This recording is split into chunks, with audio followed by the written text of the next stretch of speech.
Okay. Hi, guys. I'm here. I'm alive. And I've already got some stuff here I see on Venmo and PayPal. So we are ready to get into this, ready to roll, basically. So, how are you guys? Do you guys have a good week last week?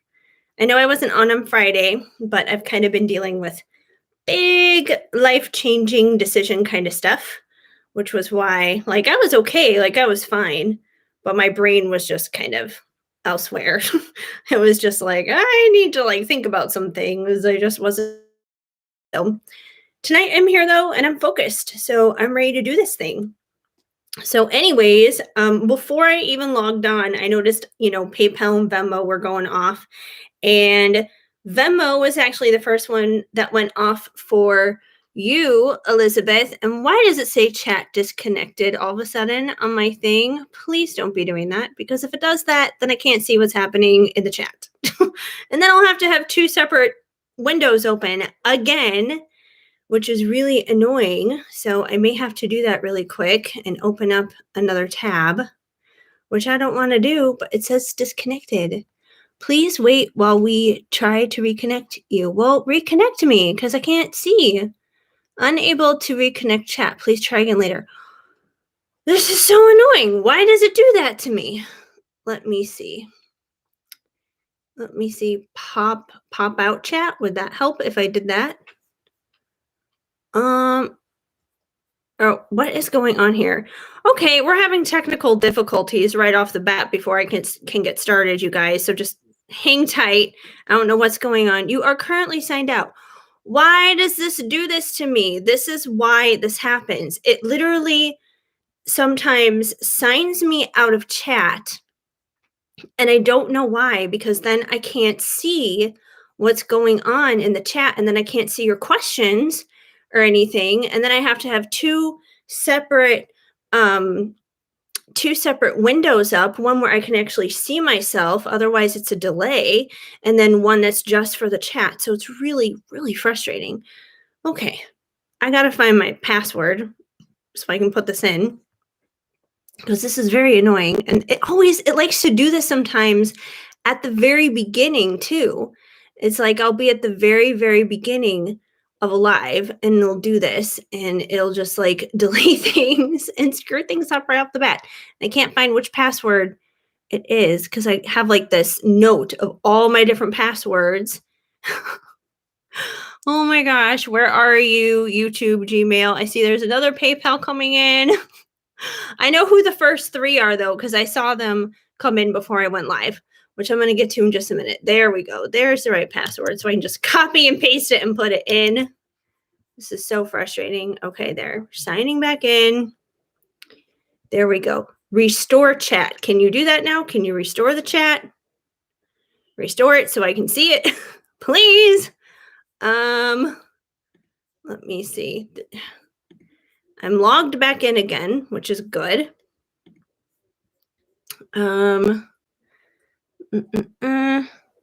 Unable to connect chat. It's connected now. What is the issue? Let's see. Pop out chat. Well, I can see something going on now if I pop the chat out, because I see you, Siwin. Hi, Siwin. Hi, Jenny. Hi, Rihanna. Hi, Jessica. Hi, everybody. Hi, guys. I can see the chat if I pop it out. Let me see if I try to restore it one more time the other way. Come on. This is so frustrating. Last PayPal was me, ordered a Venti energy check. Okay, cool. Restore chat? No, it's not going to happen that way. I'm going to have it popped out in order for me to see anything that's going on. So this is going to be fun and entertaining, but I guess I'll just, maybe if I can resize it a little bit, we can do it this way. I'm just adjusting so I can see a little bit better. Okay, hopefully this works so I'm not back and forth between two screens. Technical difficulties. Okay, I was going to say, Elizabeth, you are the first one up because I saw the Venmo ding, ding, ding, like 15 minutes before the chat. So I know yours is first. And then Rachel, you are number 2 because I saw yours came in after hers. And then Siwin, you're number 3. I'm assuming, Rihanna, you're probably number 4 if you did the most recent PayPal, but I will go in and check on that, obviously. But Elizabeth, you're number 1. So you're the first one I'm going to check in with. All right. You probably won't be able to watch the live, but you would like to have a love energy check-in with your DM Milton, and you purchased a Grande. Alrighty, sounds good. So let's see what's going on with Milton. What's happening with Elizabeth and Milton? And I'm glad you guys came on out tonight. We'll see what comes through. If any of these messages resonate for any of you guys, and it's not even your reading, feel free to take whatever does resonate, leave what doesn't, let it flow, kind of a thing. But let's see what's happening for Elizabeth. Now that we got all the technical difficulties to the side, it's not even Mercury retrograde anymore, so I don't even know what that was all about, but that was just annoying. It's like first 5 minutes of the live is just me figuring out the stupid chat. Oh well, we got it now. We're fine. I can see you guys. All right, Elizabeth and Milton, what's the love energy we need to know dealing with these two? We have the 8 of Cups, which is about walking away from something. So perhaps at this time, Milton is walking away from something. And typically, if we're walking away from something, it's probably something that hasn't been so good for us. It's probably, negative things. So just anything that could be holding him back. You probably know what that is a lot better than I do. It could be other toxic relationships or friendships, that kind of thing. It could be a way of thinking, like negative mental strongholds. It could be a job, just, whatever it is that may be holding him back and maybe causing him issues. He may be turning his back, kind of like this unicorn has their back turned and is walking away to carve a new path, to create a new direction in his life. So he may be realizing some of that right now, that he needs to do that. And most likely, if he's doing that, it sounds like he's probably walking away from some kind of karma, from something that hasn't been good for him, something that's going to be able to lead him more so in your direction, more so in a direction that should be actually aligned for him, a good thing. So let's see what else is happening with Milton.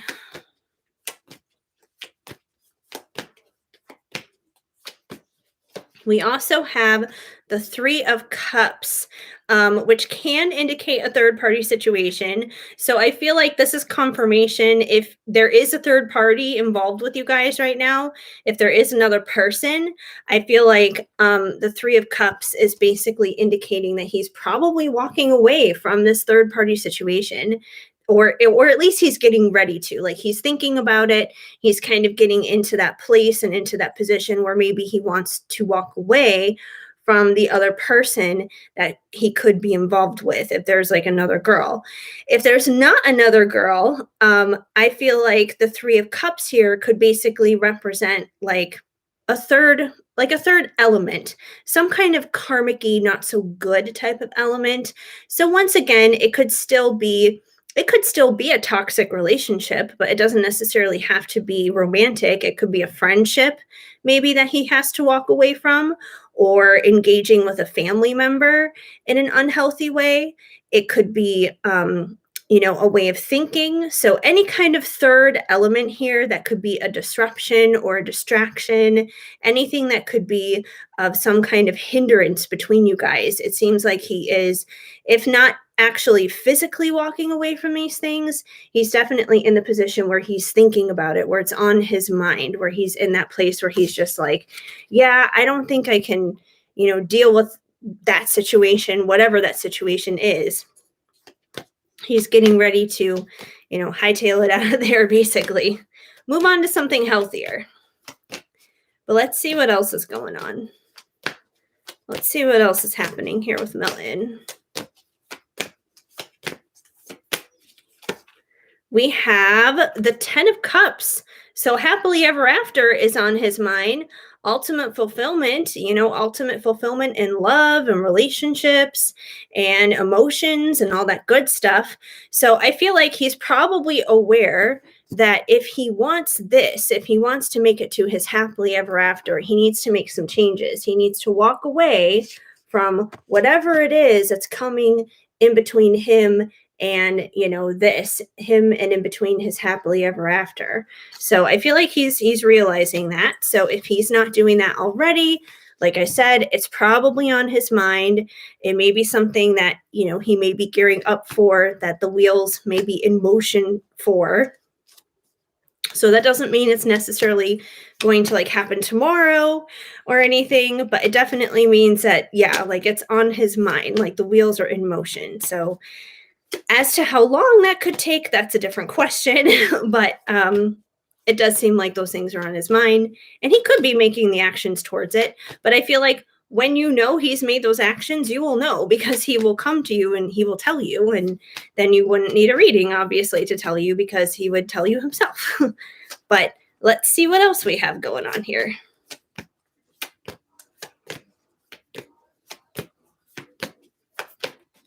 We also have the 9 of Cups. So I feel like the 9 of Cups is basically how he sees you. The 9 of Cups is someone who's able to basically get to the point where they can manifest their 10 of Cups. It's just that one cup away. They, first is the 9, then is the 10. It's like 1, 2, 3, ABC, basic math here, pretty much. So I feel like he sees you as someone who is definitely in their 9 of Cups energy, meaning, you're like the genie in a bottle. You can make your dreams, you can make your wishes, you can make your desires come true. So he sees you as someone who can definitely do that within your own life. So he sees you in a very positive light. He sees you in a very positive way.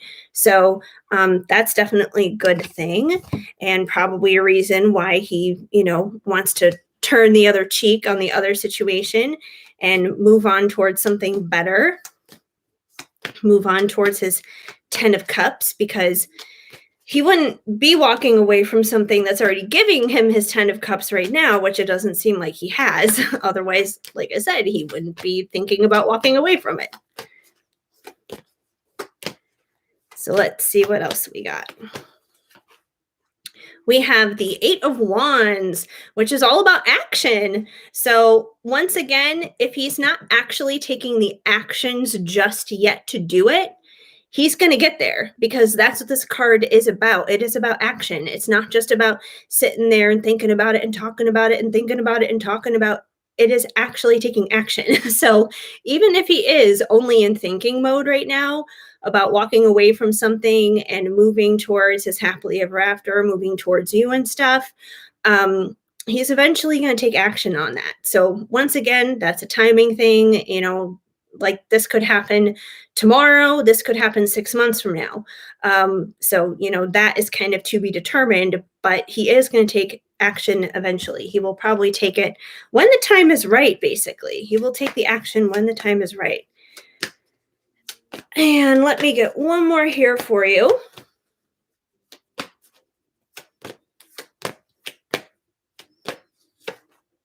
And we have Justice. So whatever has gone down between the two of you, whatever has happened between you guys, justice is going to be served. So if you feel like you haven't been treated right or treated fairly in the situation, those wrongs are going to be made right.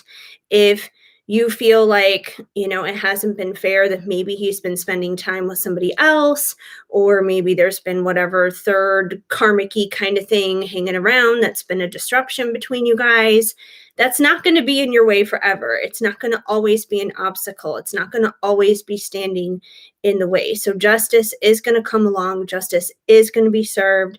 I think it's kind of just a matter of time and patience, because, he's the one who is going to have to be taking the action. This card is not you. You're not the one taking the action. He's the one who has to do that. So he has to get to that place where he's ready to do that. And like I said, I do feel like he's thinking about it. He, at least that, he is thinking about it, maybe talking about it to select people, if anything, but it is on his mind. He is thinking about it. It's just a matter of time until he gets there. But hopefully that helps you out. That's kind of where Milton's at right now, though. So he'll get there, though. He'll take action. Zoom, zoom, zoom, coming in like those 8 of Wands. Okay.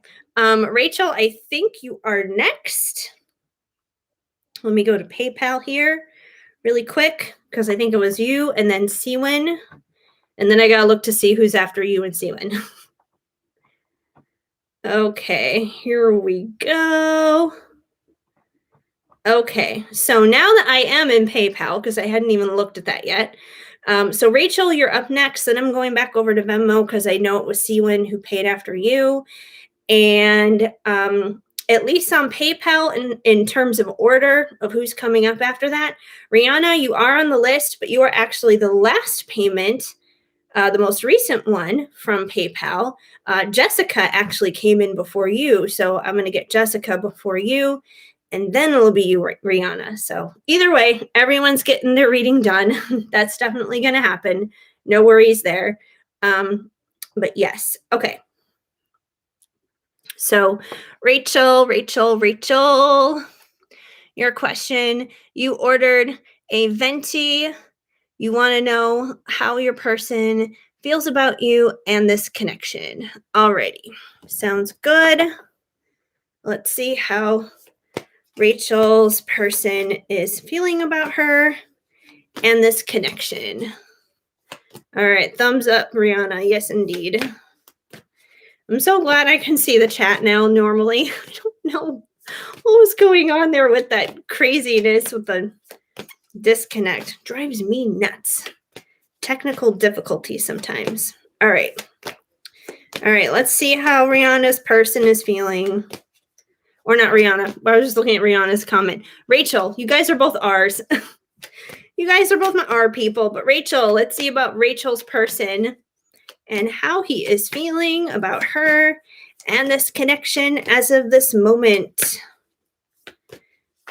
Alrighty.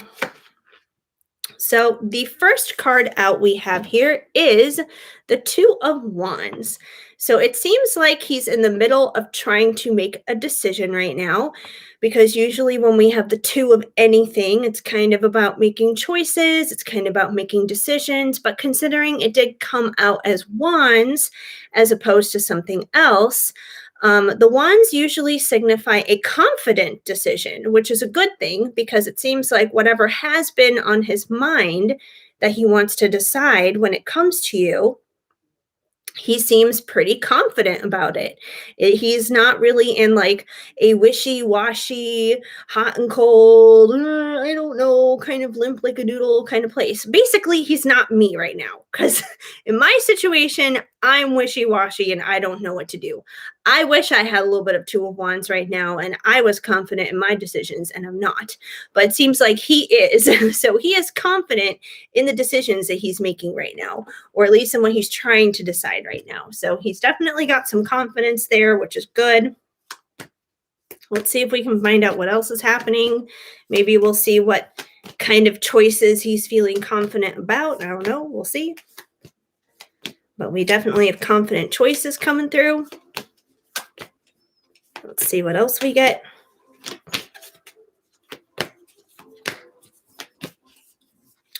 We also have strength, which makes sense because, if he's feeling confident in his decision-making choices, it seems like he's feeling pretty strong too. So he's feeling strong, he's feeling confident. It seems like just in terms of like that actual divine masculine type of energy, a dude who is actually like stand up and within his power, he seems to be in that place right now. He doesn't seem to be the distorted masculine, which is basically the masculine who's kind of lost and confused and doesn't really know what to do. So he seems to be in a confident place. He seems to be strong. So if he's been coming from a good place towards you, that doesn't necessarily surprise me at all, because his energy seems to be kind of very, I am man, I am strong kind of a thing. but not like in a bad way, not in a conceited way, not like Gaston from Beauty and the Beast or something like that. Um, just like, just like a stable, good strength, confidence kind of thing. So, hi, MJ. Oh, that's okay if you're late. Head to PayPal and join the group. There's already several that are in there, but I'm going to get to everybody in order. And Jessica, you just want a general reading of your DM, please. And if he even still thinks of you. Alrighty. Well, when I get there, I will definitely look into that. But right now, we're going to keep finding out what's happening with Rachel's person. He seems to be strong and confident in a good and positive way. We also have the Queen of Swords. So it seems like he may actually see you as the Queen of Swords right now. So even though he's feeling strong and confident and all that good stuff, which is positive, he may see you almost kind of maybe a little icy, maybe a little cold. I don't know if maybe I don't feel like you have to necessarily like protect yourself from him, like block him out. And I don't feel like you necessarily, want to do that to him or anything, but maybe this is just kind of like residual from your own stuff of other things maybe that you've gone through, where maybe you kind of just not even consciously aware of it, but maybe subconsciously there may be ways that maybe you kind of block him out a little bit and kind of like put up a guard. And if so, that may explain actually some of his own strength and confidence here, because he may feel like he has the strength and the confidence to overcome any walls and any barriers that you may be putting up. And like I said, I don't feel like you're doing this on purpose. I don't even feel like it's something that you may consciously be aware of. It may come out of, like past relationships you've been through, or like inner child stuff or something like that. Just something like that's just right under the surface there, like in the subconscious, that you may not even necessarily be aware of, where it's like you kind of put these walls up just to protect yourself. And it's not because you're upset with him or offended by him or anything, but it's just kind of like this natural defense that may go up sometimes. And that's just something for you to be aware of, in case there is something there that needs to be worked out within yourself. But I think he does see that side of you sometimes. I don't feel like it's there all the time either. I feel like there might be certain like triggers for it that may come out. But when it does come out, you don't scare him with it because he doesn't necessarily like run away and hide from it, because he feels strong. He feels confident that he can deal with this. So that's a good thing. He's willing to rise to a challenge. He's willing to fight for you, basically, which is a positive thing. But let's see what else is happening.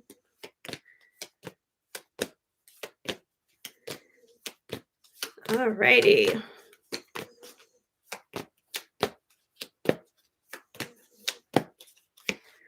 Okay, and we have the Queen of Pentacles.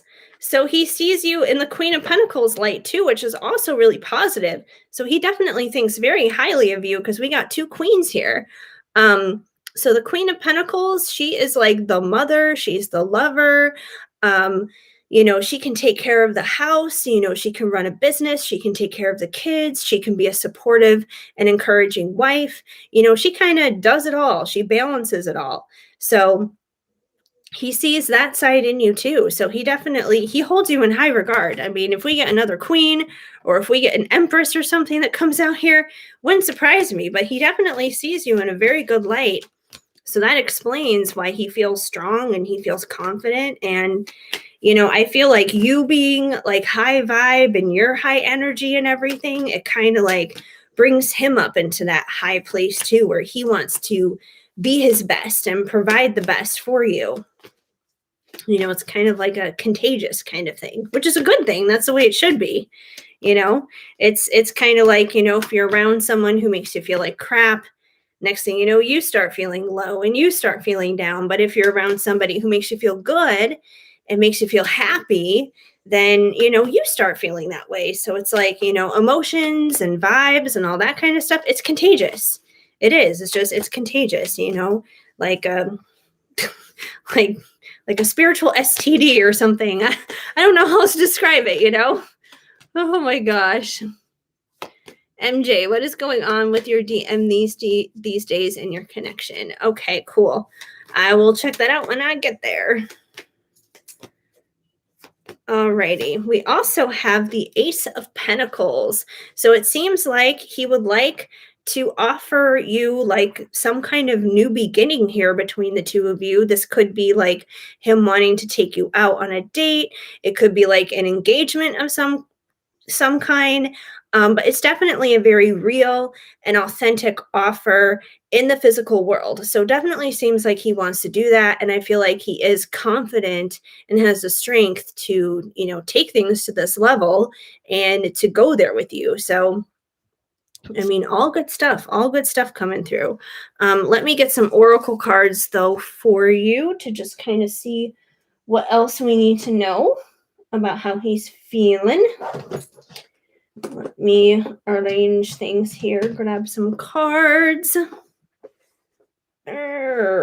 without them spilling everywhere all over the place. Okay, get some Ocean of Emotion here. This other deck was about to come flying out at me right now. Not right now, Divine Masculine Messages of Love. You can just hang tight. All right, let's see how he's feeling. Ocean of Emotion. Always a good way to see how they're feeling with that because it's about emotions. So let's see what we need to know. All right. How is Rachel's dude feeling at this time about her? So, this doesn't surprise me at all. Okay, we have desire. I miss the way you taste, those soft lips on my face, your warm embrace, everything you gave. So he definitely is feeling desire for you. So that heat and that passion is definitely there. Even though you may sometimes be a queen of swords towards him, you may kind of put walls up towards him at times. That doesn't stop him, that's for sure. I feel like he thinks he can definitely melt any icy exterior that you put up. And, like I said, I know no wands came out of there, but this is definitely some wand type of energy. So he definitely feels desire. He feels heat. He feels passion for you. Like I said, doesn't surprise me at all. But he's definitely got that going on. Let's see what else we have here.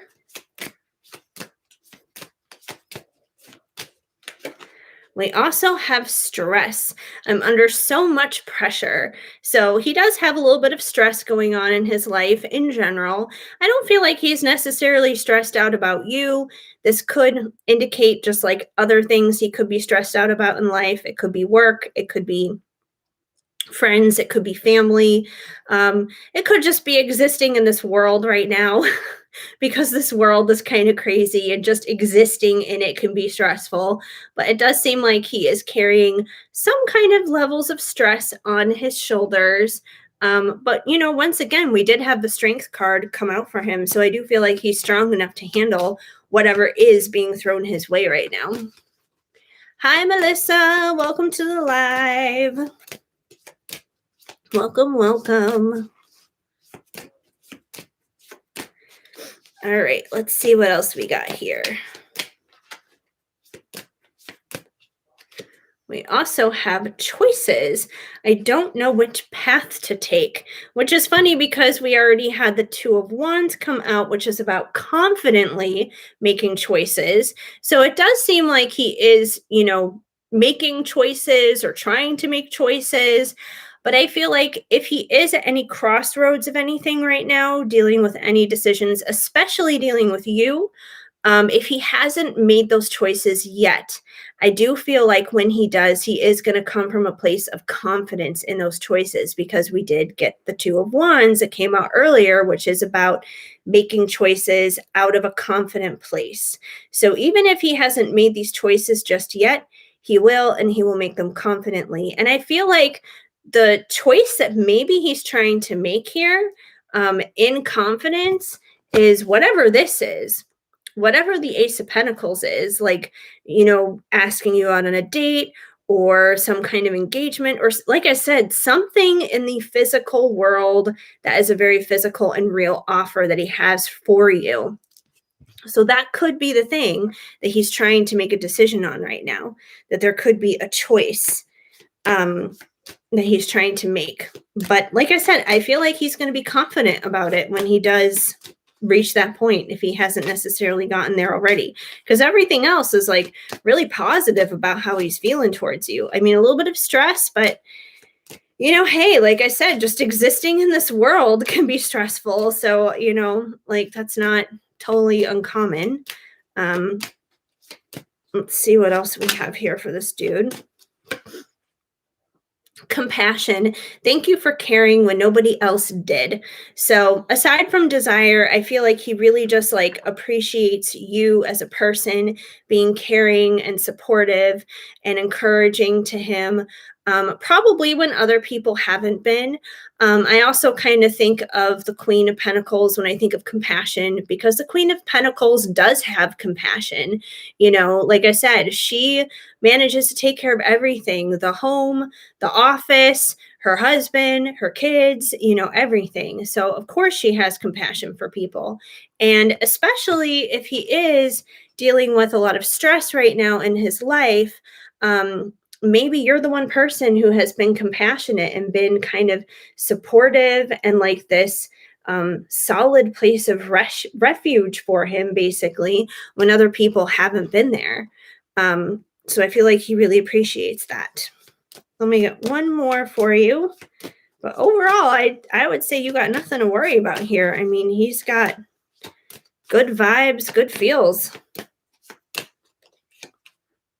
And we have healing. I know we can fix what has broken. So he is definitely going through some healing right now. If it's not connected to you, I feel like he's definitely kind of just like healing some things within himself. Once again, I feel like that could be connected to whatever in his life has been stressing him out. But I do feel like, as I almost hit my computer, make it fall, I do feel like your compassion and your support and your encouragement, just your presence in his life, it makes a difference. It helps him heal whatever parts of him are broken. So it definitely seems like a very supportive, a very encouraging and very loving connection. So, I mean, whatever you guys are doing, you guys seem to be going in the right direction. So I would say keep doing what you're doing, because it seems pretty positive so far. Okay, so I believe Siwin is next. I think that was my third person, because we got Elizabeth, we got Rachel. Yes, Siwin. Siwin. What do you need to know right now? A Venti. Alrighty, let's see. So just a general read there of what you need to know right now. All right, let me move Ocean of Emotion out of the way. I'm sure that'll come back out later for somebody else. We'll see what you need to know, Siwin, and I guess we'll find out whatever cards you need oracle-wise for that based upon whatever comes out of the tarot, because right now I won't know until I see some cards. But let's see. Let's see what Siwin needs to know. Yes. It's all you now, Siwin. Alrighty. Let's see what we got here. Whoop. Okay, this one just came flying out. We got one flipping out already. So we got the Seven of Swords.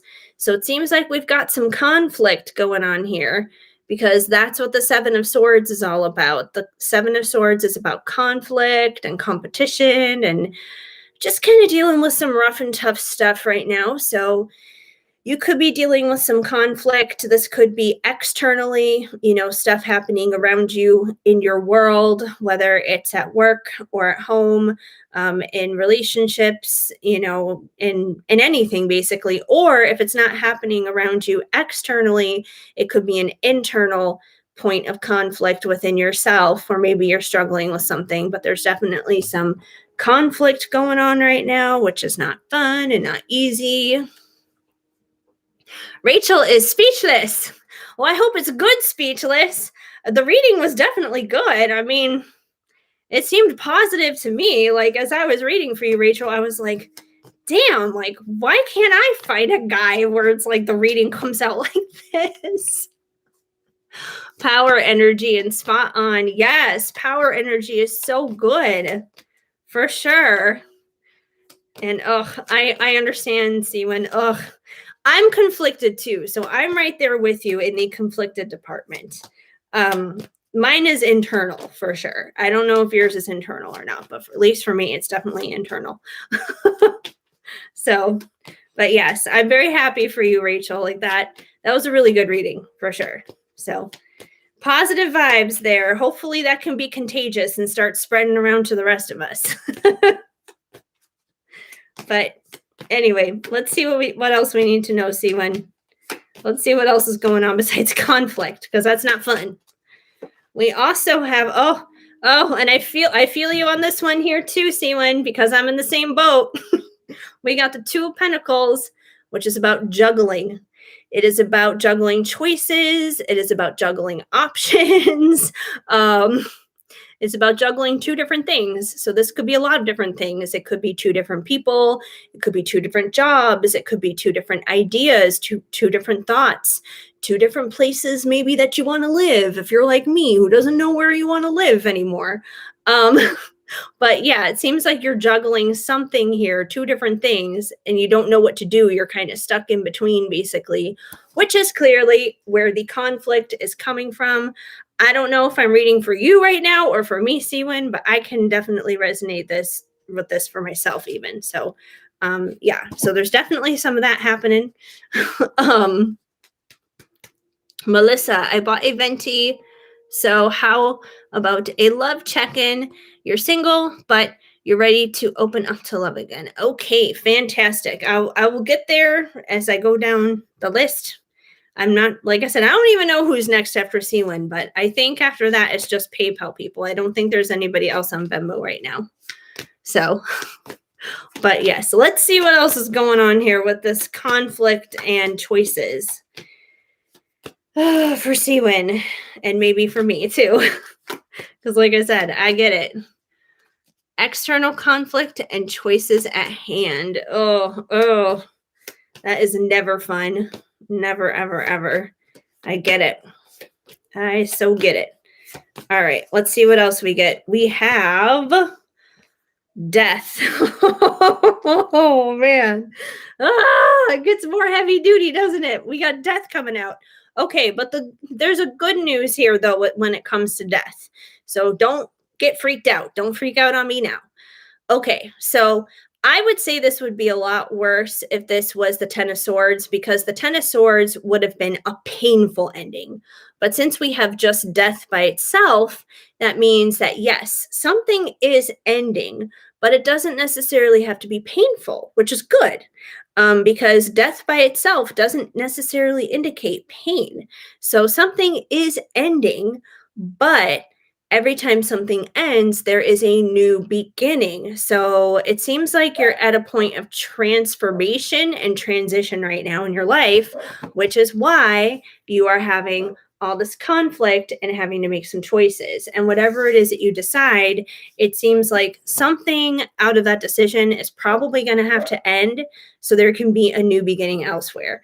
So once again, I don't know who I'm reading for here. Am I reading for you or am I reading for me? Because this is even resonating for me, which is kind of hilarious. Thank you, Rachel, for all the love and positive vibes. You are looking forward to a new beginning. Well, it seems like a new beginning is definitely on the horizon. Otherwise, the death card wouldn't have come out. But I don't think it's going to be like painful or crazy or anything like that. So if you want a new beginning, but at the same time, you've been kind of scared of a new beginning, which I understand, because it's just like sometimes we can want a new beginning, but we can be scared of it at the same time because it's like the fear of the unknown. I feel like, the message here is kind of like, don't be afraid of it. Don't be afraid of the unknown, or just like do it afraid in a sense, because that new beginning that you're desiring, that new beginning that you want, it is worth it. Like, it's worth going through this change. It's worth going through whatever it is you're going through right now. So let's see what else we got here. We also have the high priestess. So I feel like in order for you to come to the decisions that you do need to make in order to reach that new beginning that you would like, you need to become the high priestess. And the high priestess, she doesn't put her problems on blast. So maybe sharing whatever it is that you are going through right now with the entire world, maybe that's not necessarily a good idea. Maybe it's not necessarily a good idea to get an opinion from Tom, Dick, Harry, Joe, Bob, Harry, Sue, blah, blah, blah, blah. Like, it may not be a good idea to get an opinion from everybody. I'm not saying don't get an opinion from anyone at all. It's okay to, talk to like your trusted inner circle, basically. But this isn't necessarily something where you have to go on Facebook and make a poll for it and be just like, what do you guys think I should do? Should I get chocolate ice cream or vanilla ice cream? You don't have to do that. So just kind of like go within. That's what the high priestess does. She doesn't put her business on blast. She's highly intuitive. So the more you tap into your high priestess within, who is highly intuitive, you're going to intuitively know what the right answer is for you in this time of conflict where you need to make a choice. And, people around you may be trying to figure you out and they be trying to figure out what it is you're going to do, but don't worry about what they're going to do. In fact, you already know what they're doing because that's what the high priestess does. She knows what everybody else is doing before they even know it. So I feel like you kind of need to tap into that inner high priestess. You got her within. So, she knows what's up. She knows what's going on. So let's see what else we need to know. That high priestess. I'm telling you, Seawan, we are like on the same wavelength right now, you and me, because I can definitely resonate with this for myself. So it's actually kind of helpful that I'm reading for you right now, because if I were to read for myself right now, these same cards, I would not be able to at all because it would be for me. But because I'm doing it for somebody else, I'm like, oh yeah, this actually makes sense. It's kind of funny how that works.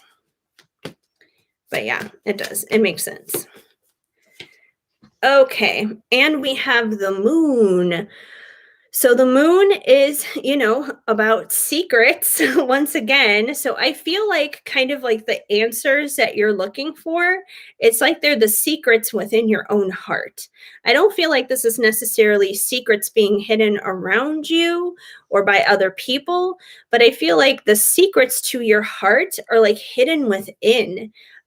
Basically. And I feel like in order to get to those secrets that are within, because the moon can also signify intuition, it can also signify divine feminine energy, which once again brings us back to this high priestess. So I feel like in order for you to find the secrets that are within your heart here with the moon, you got to tap into that high priestess because she holds the keys to those secrets. She knows.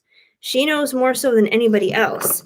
And, like we always know deep down inside what is best for us. We may try and reason and rationalize with ourselves all the reasons in the world why we should do this or why we should do that. We can overthink, we can overanalyze ourselves, right out of what we should actually be doing. But at the end of the day, we got to tap into that intuition, that high priestess, because she knows and she can get us right out of that conflict and right out of that, juggling choices and options thing and bring us to that new beginning faster than, we can possibly imagine. So Scorpio risings. Yeah, that's true. It must be a Scorpio rising thing 100% because I got the same thing. All right, let's see. We also have the Ace of Cups.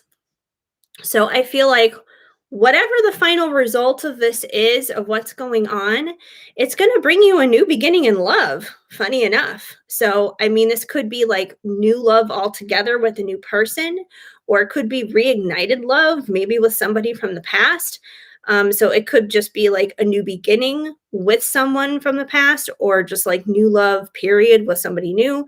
But I do feel like there's going to be this new beginning in love, because that's what the cups is all about. It's about love and it's about emotions. So this is definitely a matter of the heart that's going on here, where you're trying to make some decisions around. And it seems like, the end result is it's going to result into something good. It's going to be this new beginning. And I mean, you said it just earlier in the chat that you want a new beginning. Here it is. Here's your new beginning. Something's going to have to die in order to get to that. Something is going to be sacrificed, but I don't feel like it's going to be a huge, major sacrifice. I feel like whatever it is that kind of like goes to the wayside, that you're actually going to feel relieved when that like leaves. It's going to be like this weight is just going to be lifted off of your shoulders, and you didn't even realize it was a weight on your shoulders. But once it's gone, you're going to be like, oh, this makes so much sense now. It's like, I get it. Let me see, what oracle card should I go for with this? I don't know why. I feel like going with some divine timing on this one. Maybe just to give you a little bit of timing on this whole thing. Because sometimes it can be frustrating trying to make decisions like, when is this all going to come together? When is this all going to all work out? So sometimes it's just nice to know a little bit of timing. So let's get a little bit of timing on this, since this is just kind of whatever it is you need to know. And I'm just kind of going where I'm led to right now with these cards. And I'm like, yeah, let's go with some timing. Let's go with some timing here. Let's see what we get. All right. What do we need to know for Siwyn here and this heavy decision-making stuff going on, new beginning stuff? When can she expect things to turn around? What does she need to know dealing with timing in this situation? We have, when the leaves hit the ground, be sure to look around, fall. So it seems like, I feel like the transformation is probably going to be happening probably over the course of the next 6 months, because, if we're in March now, we're just going to be entering spring and then going through summer. And then, September, that's going to be like another 6 months from now. So probably around the fall is probably the time where you're going to see like the big changes come dealing with this situation. So, like the death process of whatever it is that needs to die, the death process may be happening like now, and it may be happening through the summer. But I feel like you're really going to see things start to turn around and see the results that you're expecting and hoping for come the fall. So like if this Ace of Cups, this new beginning here, is what the ultimate goal is, I feel like that may be the thing that may be coming more so towards around the fall rather than, like spring or summer, because, the death process usually isn't like an overnight thing. It usually takes a little bit of time. So, yeah, it may take a little bit of time for this transition and change to happen, but it's not saying years. So that's a good thing. Years is not fun. That's for sure.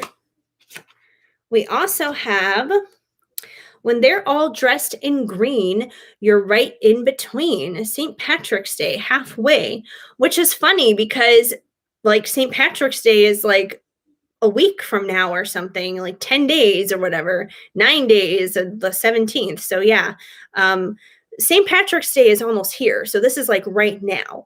So I feel like this is basically saying this transformation that you're going through right now, you've already been in it. So if you've been feeling like you've been in this conflict and this turmoil for a while, it's because you've already been in the midst of this transformation. But the good news is you are at the halfway point. So right here, right now is the halfway point.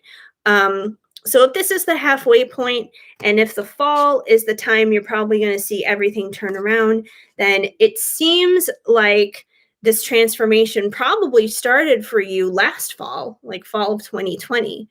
And, like I said, like right now would be that halfway point, and then you'll probably see things come full circle coming up in the fall. So there may be some more like conflict, some more, struggle back and forth and that kind of thing, push and pull over the next few months, but don't be alarmed by it. I would say kind of just like write it out, go with the flow. The more you go with the flow, the less you resist the kind of ups and downs of it all and everything. The easier that transition is going to be, and the faster you're going to be able to make it to that Ace of Cups, that new beginning that you're waiting for. But let's see what else we got here. You feel it. I hear you. I feel it too. Like I said, I feel like we're on the same wavelength here, Seawin. So, I mean, I like, as I've been reading for you, I've just been thinking in the back of my head, I'm like, if this is not making any sense for her whatsoever, I'll just take this for me, because I'm like, this is totally resonating for myself.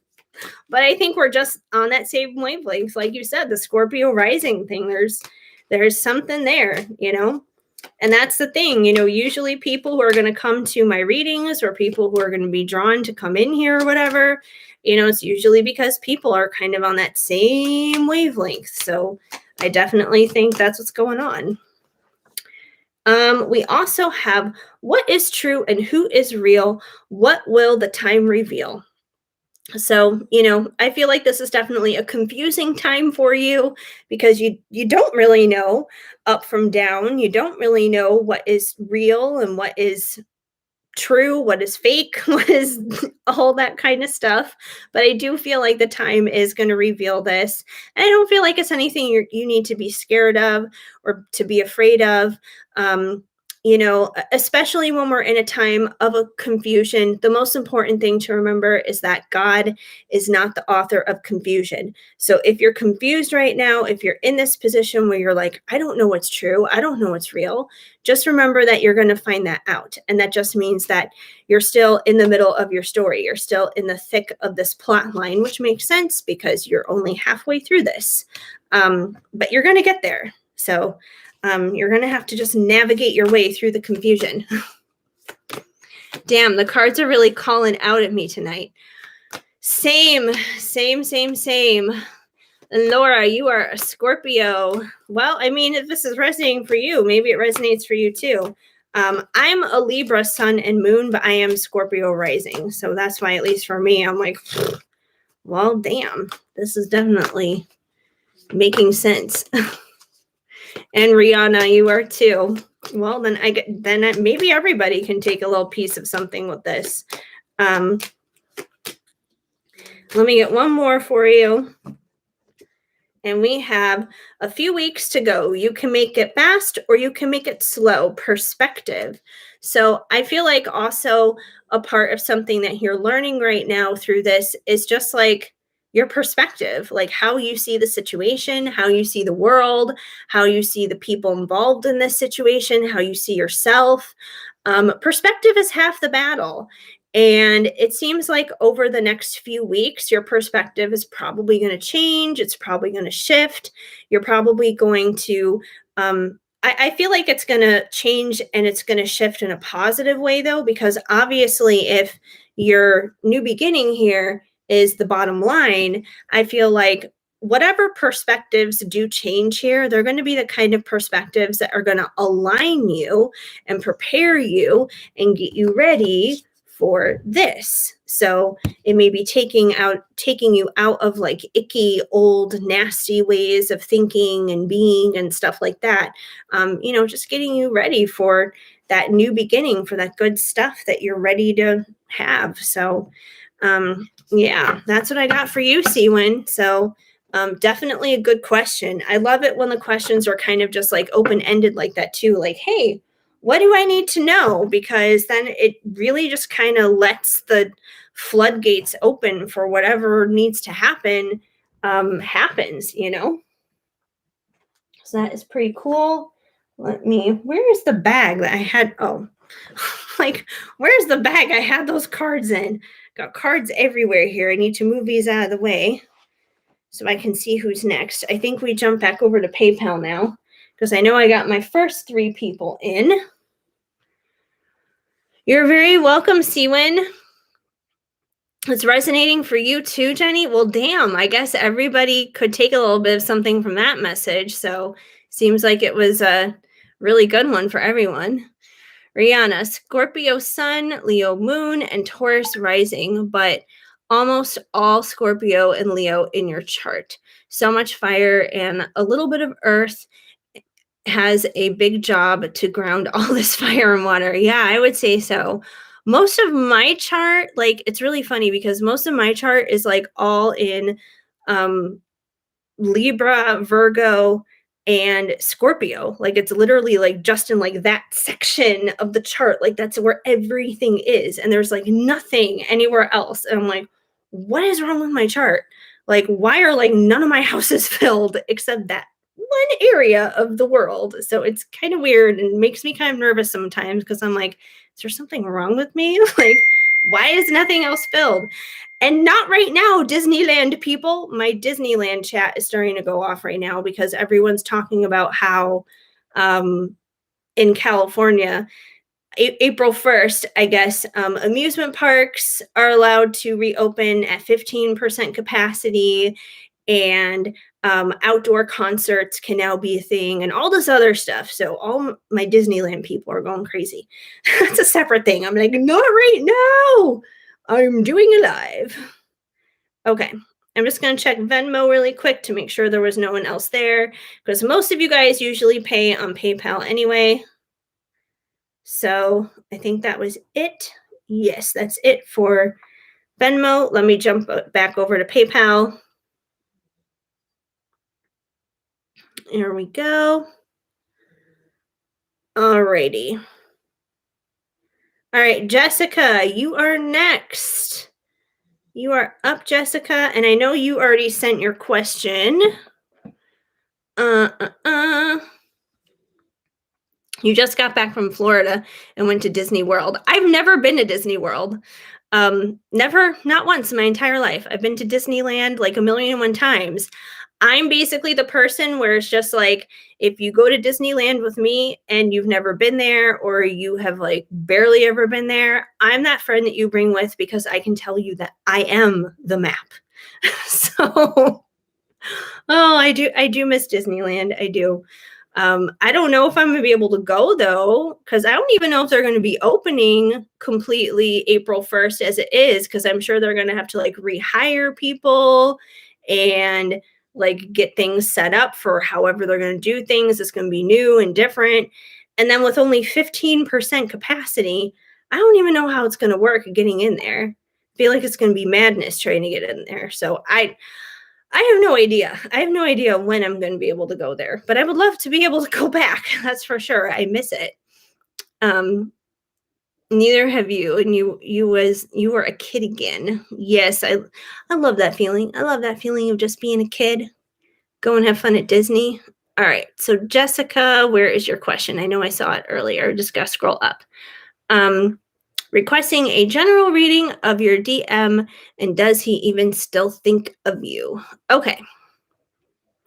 All right, Jessica, let's see. Let's see what's happening with your DM. Does he think of you? I'm sure he is thinking of you because I feel like they always are. Even though they're not going to admit it, they're not going to say it, but they always are. But let's see what's going on with him anyways. But you can imagine only 15% capacity, no lines. That's true. No lines. That would be amazing. Freaking amazing. I feel like this is kind of the suspicion that we have in my Disneyland chat right now about it is they're probably going to open like maybe one land up at a time. They're probably not going to open the entire park necessarily up, but maybe like open up Adventureland or something, or Star Wars Galaxy's Edge or something. So I don't know. We'll see how it opens up. I don't know. It's still a whole thing. All I know is I'm pretty sure that they decided to start doing this because there's a recall right now on Gavin Newsom. So I feel like he's doing this to be just like, I don't want to lose my job. So if I don't want to lose my job, I better open up something. And people like Disneyland, so they can go to Disneyland. So I don't know. We'll see. We'll see what happens. I do miss Disneyland. I don't want to go there and get COVID, but I do miss Disneyland. Okay, let's see what's happening with Jessica and her DM. Otherwise, I'm going to start pulling cards about Disneyland. Like, when will I go to Disneyland? I'm not here to ask about Disneyland. Kind of like buying tickets to an exclusive party. That would be like going to Club 33, which is the like exclusive membership only restaurant at Disneyland. Whoa, I just had a card totally flip out. So I guess we're going to take that. Come here, card. Come here. Okay, we have the Four of Pentacles. So it seems like he is being a little greedy and guarded right now, Jessica, since that was the first one that flipped out. Wasn't even expecting anything to flip out in that moment. I was so distracted with Disneyland, but I guess God was just like, hello, enough Disneyland chatter. Let's talk about Jessica's masculine. So anyway, with the Four of Pentacles, that's definitely someone who's feeling a little bit greedy, a little guarded. So it seems like, even if he is thinking about you, he's probably not necessarily at the point where he would like to express that, because someone who is usually feeling especially guarded emotionally is not going to freely express their emotions. I don't know if he's also feeling like greedy, like quite literally in the sense of money. Maybe he's like penny pinching or saving his money or something like that. Could be because of the pandemic and stuff that has been going on there. But either way, he's got his guard up. He's feeling protective, So it seems like we got some of that going on here dealing with him. Doi. Hey, Mia Libra. Why did the Gemini man reach out again? Oh, Doi.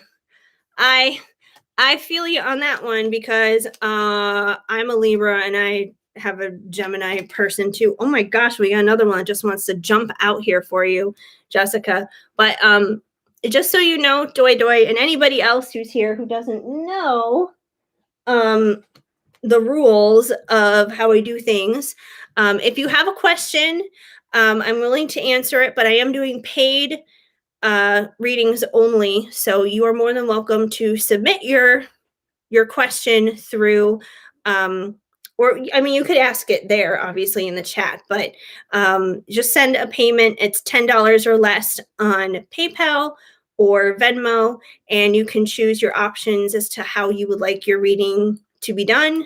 You can choose a tall, a grande, or a venti, and you can see what all of those are in the description. So, and the PayPal and Venmo info is there too. So everything you need to know is right in the description. Anyways, Ace of Swords. We got Ace of Swords here, Jessica. So the Ace of Swords is usually a new way of thinking. It's a new way of expressing ourselves. Swords is that thought kind of energy, basically. So he is feeling a little greedy and guarded, but it seems like he needs to change that up. So if he is feeling protective of himself, it seems like he needs to start thinking in a new and better way, because obviously, whether it's with you or anybody else, he can't like connect emotionally to someone, and he can't, basically be emotionally intimate with anybody if he isn't willing to open up. So it seems like he needs to have a change of perspective, a change of his thinking process when it comes to that, pretty much. So yeah, seems like he needs to change some thinking there. You are broke, but you will come back. That's totally not a problem. And feel free to take any messages here that resonate for you too here. Because a lot of the times people who will come here will also, resonate with messages that come in for other people. Like the message I did for Siwin, like several people were resonating with it. And it was all like some crazy Scorpio thing going on. But a lot of people are resonating with that message. So even if it's not your question, there could be some truths that may resonate in there for you as well. So feel free to stick around and take whatever does resonate. Um, let's see what else we got here. We also have the Four of Swords. So it seems like he probably needs to have a little bit of time of rest right now, because the Four of Swords is literally about laying our sword down and just resting. Because as you can see, we have that fourth sword that's down here at the bottom. This unicorn has laid that sword down to rest, and this unicorn's just resting. They're not fighting the battle. They're not getting involved in the chaos and the confusion and the stress and the insanity. So I feel like, once again, this is what he needs to do. I feel like he's not necessarily doing this, though, which is funny, because with that Four of Pentacles that first came out, I feel like this is what he's doing. I feel like he's busy guarding his heart, protecting himself. And that's probably out of whatever's happened to him in his past that has hurt him, that has made him that way. But I feel like what he needs to do, it's almost like I feel like he should be the one here watching this reading, because he's the one who needs to, lay down the fight here, basically, and start changing up the way he's thinking, changing up how he's being about the situation, which is really funny. But I don't feel like he's necessarily doing that yet. That doesn't mean that he can't. That doesn't mean he's not going to get there. But I feel like that is something that he needs to start doing, because I feel like he's more so in that place of being guarded, basically, right now. But let's see what else we get for him. Let's see what else comes through.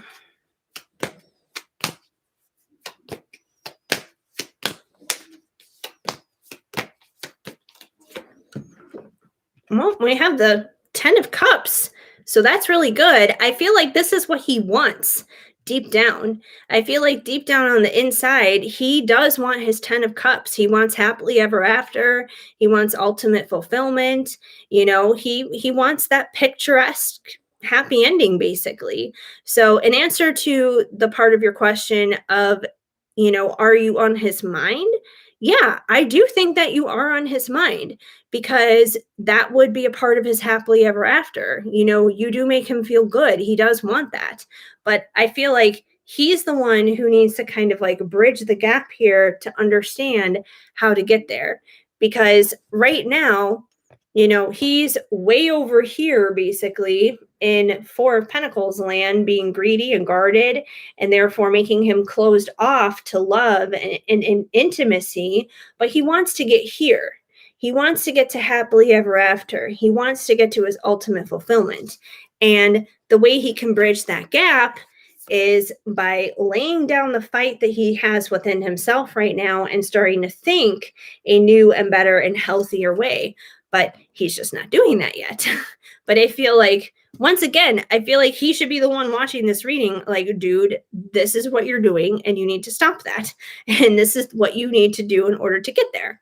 Now, on the flip side, if that's how he's being, the piece of advice I am going to give you is, what is it that you're doing? Because if he's feeling guarded and he wants his happily ever after, but he's not necessarily doing the things to bridge the gap to get there, flip the script and kind of ask yourself that, like, okay, what am I doing in order to bridge the gap to get there? Because if you're bridging the gap to get there and you're doing whatever it is that you need to do, which could be the same things. I mean, maybe you need to think differently. Maybe you need to lay down, your own sword in your own life and kind of just rest when it comes to certain things. Maybe those are things that you need to do too in order to get to that. If it's not those specific things, then what are the things that you need to be doing in order to get to that happily ever after for yourself too? Because I feel like if you're doing it, he's going to start doing it. It's always how it works with that mirroring. But let's see what else we get. We also have the 9 of Wands. So we have the Wounded Warrior, which I feel like is definitely where he's at too.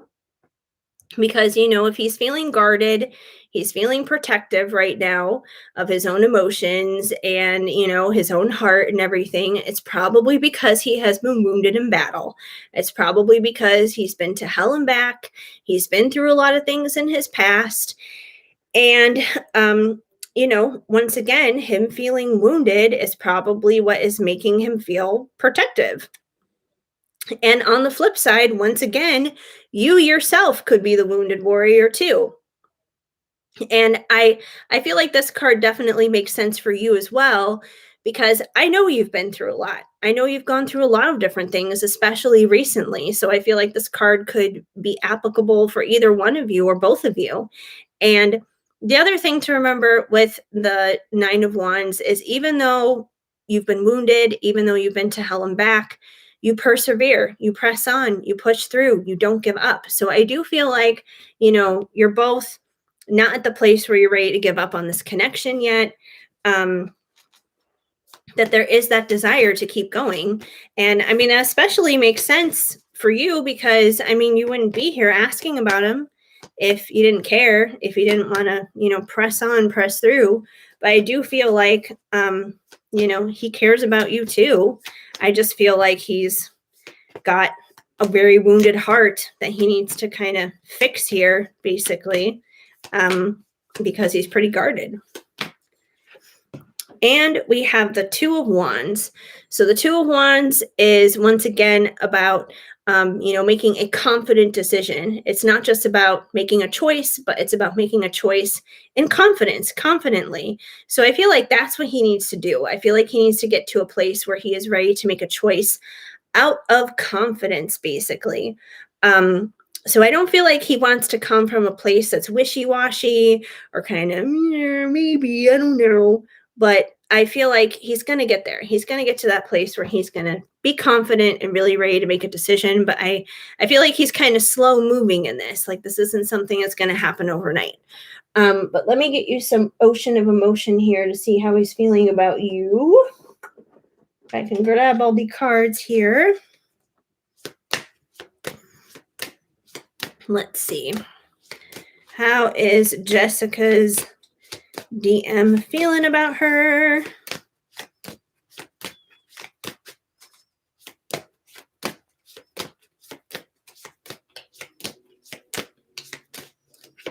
We have illusions. I can see beyond the smoke and mirrors now. So it seems like, you know, if he has been feeling guarded, if he has, you know, been protecting his heart and everything, it's probably because he's been believing in some shit that he shouldn't be, which is once again probably coming out of protecting his own heart and that kind of thing from his own pain, his own struggles that he's had before. But this card does say, I can see beyond the smoke and mirrors now. So I do feel like this is transforming. This is changing. It may be happening slowly, but he is seeing it. Part of this may actually be that he needs to accept what he's seeing because he can have the truth revealed to him. And I feel like the truth has already been revealed to him time in and time out again. But I think it's kind of a matter of him needing to accept it. You know, it's like, it's almost like he needs an anvil dropped on his head or something in order to make him realize, like, hey, God is trying to tell you something here. Like, take the sign, take the signal. But, you know, it's like, he's not picking up the hints. But I do feel like, what was that? Oh, okay. That was weird. That was strange. LA news. Okay, I don't need LA news right now.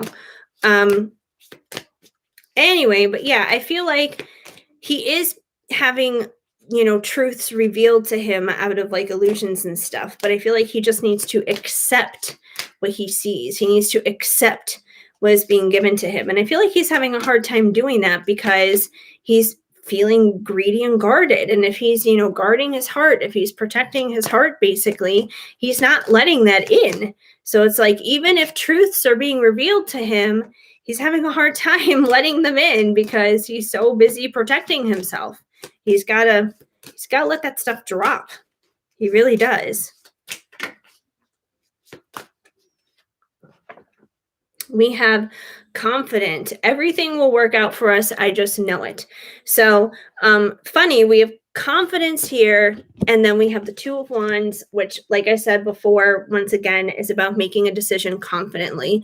So I feel like that's what he wants. I feel like he's probably not going to be the kind of guy to come forward basically until he has like that money back guarantee, like 100% guarantee this is not going to fail kind of thing in front of him, which is, it's kind of a good thing and it's kind of a bad thing because yes, it's good for him to be confident obviously, but at the same time, it's like he is kind of like asking for this foolproof, nothing's going to fail type of thing. And I feel like what he doesn't realize is anyone that you're in relationship with, anyone that you have any kind of like important connection with, and this could be romantically, it could be with your friends, it could be with your family, it could be in any way, shape, or form.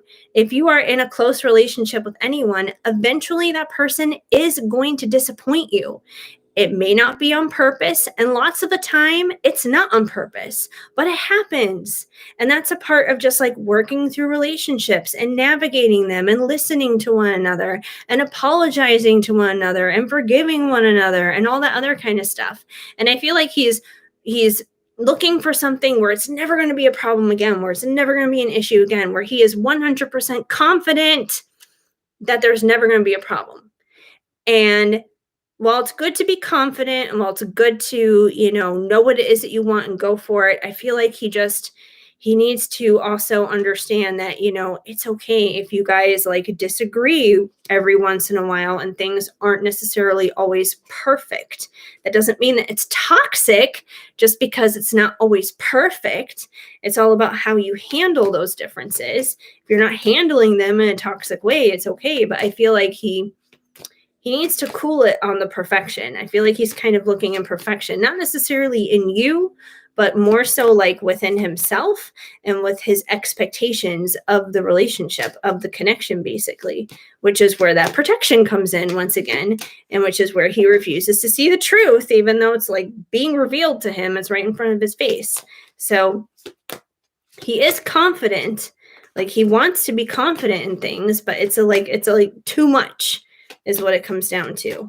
It's almost like a perfection and confidence kind of thing. And we have naive. I adore your innocence. So I do feel like he sees this sweet and innocent side inside of you that he does adore, that he does think is wonderful and good. So, once again, have you been on his mind? Yes, you've been on his mind. But I feel like once again, he adores that innocent side of you, that it's like he doesn't want to like, it's almost like he doesn't want to destroy that. He doesn't want to destroy this perfection type of image of like how he sees you or how he wants to connect with you. So it's like if it's not perfect, his way of dealing with things not being perfect is just totally pull away altogether and just like disengage 100%. Which doesn't help either. And he needs to realize that that's not perfection either. He needs to get, I feel like there's just like this perfectionism thing kind of coming out of him for some reason. Yeah. Oh, okay. We have another one that just flipped out. Focus. I know what I want and I can't stop until I have it. So, once again, I feel like you have been on his mind. He has been focused on you. And if you look at this card, we got the binoculars, we got the lens here, which would, kind of imply like seeing from afar, like looking far away. So I do feel like he has been thinking about you, and maybe he's even kind of been like watching what you've been doing from a distance. Like, I know you guys don't really have anything going on social media anymore, but he does know how to find you on social media. So it doesn't mean he's not maybe looking through a different perspective that you don't even realize.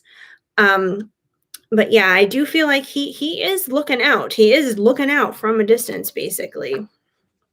Let me get one more for you here.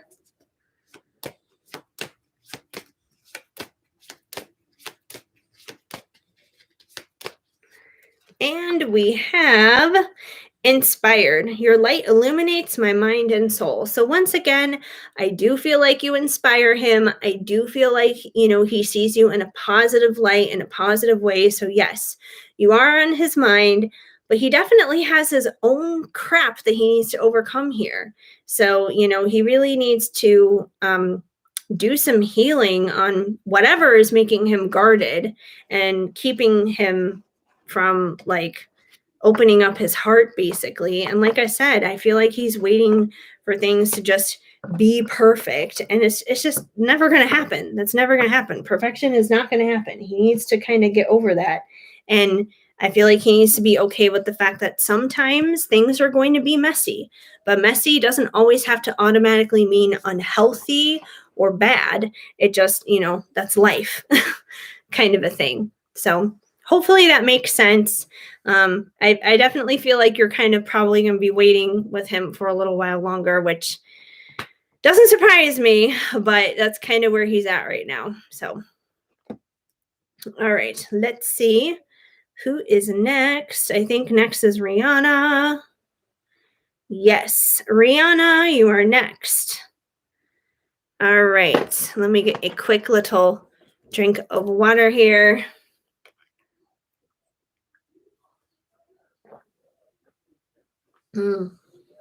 Water is good. Stay hydrated. All right, Rihanna, what was your question? Did you ask it already or did I miss it? I don't know. I see your Scorpio thing here. Let me scroll up. Where am I? Where am I? Okay.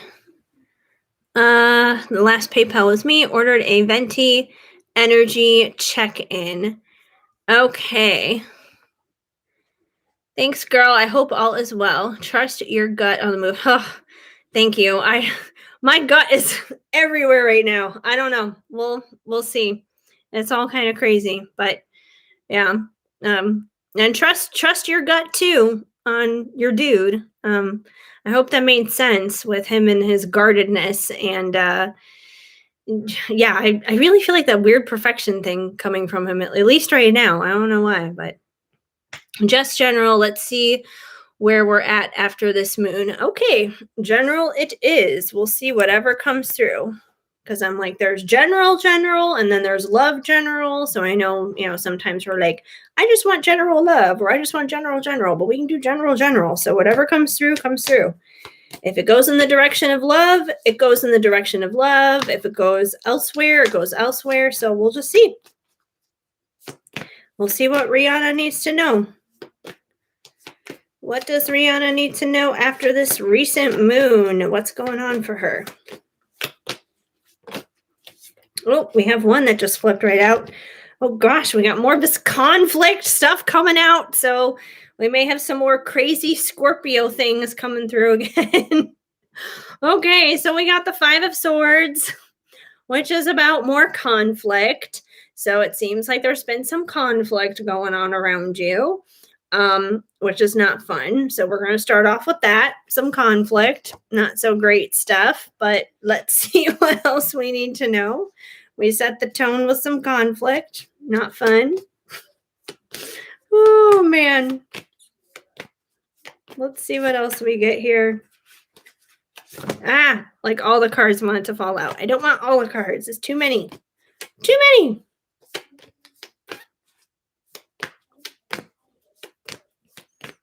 Let's see. We also have the King of Wands. So it seems like you may have a King of Wands in your life. I don't know if that's where the conflict is necessarily tied to. It could be, but the King of Wands is usually someone who is full of fire and passion and desire and all that good stuff. And I know you were even mentioning something about like a lot of fire in your chart. Not your conflict, but you felt it. Then maybe it's his conflict because we have that King of Wands. So it could be his conflict here that's coming through. Especially, if you are connected, on that strong spiritual level to another person, then yeah, you are going to feel it. So perhaps that conflict is him. It could be tied to him, this King of Wands, who is, full of fire and passion and desire. So, and kings, they're usually in their power and stuff. They're not pages or anything, but that doesn't mean that kings can't have conflicts. Kings went to war and went to battles all the time. So he seems to be at some kind of war, perhaps. But let's see what else is going on with him and you, because this is what you need to know.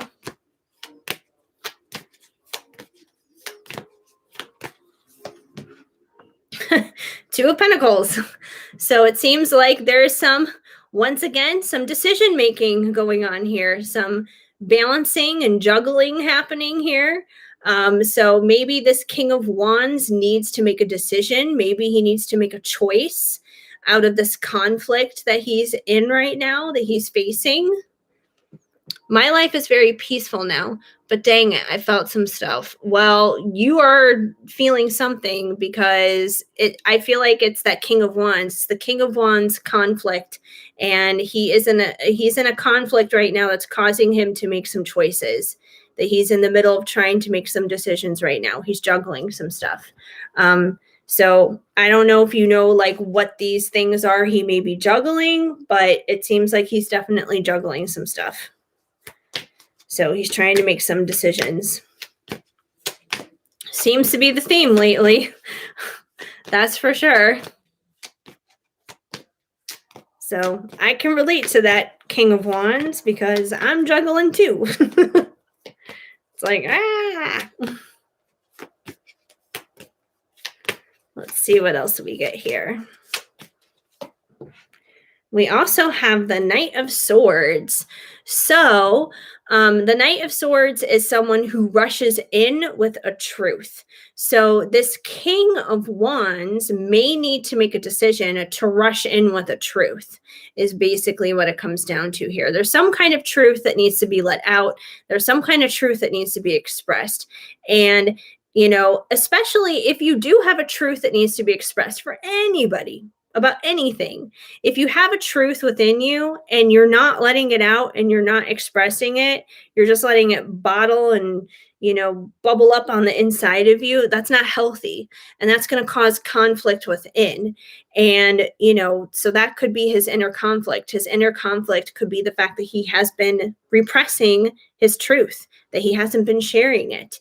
And he may be juggling back and forth right now, trying to make the decision to actually come forward and express his truth, express and say some things that need to be said. Let's see what else is going on.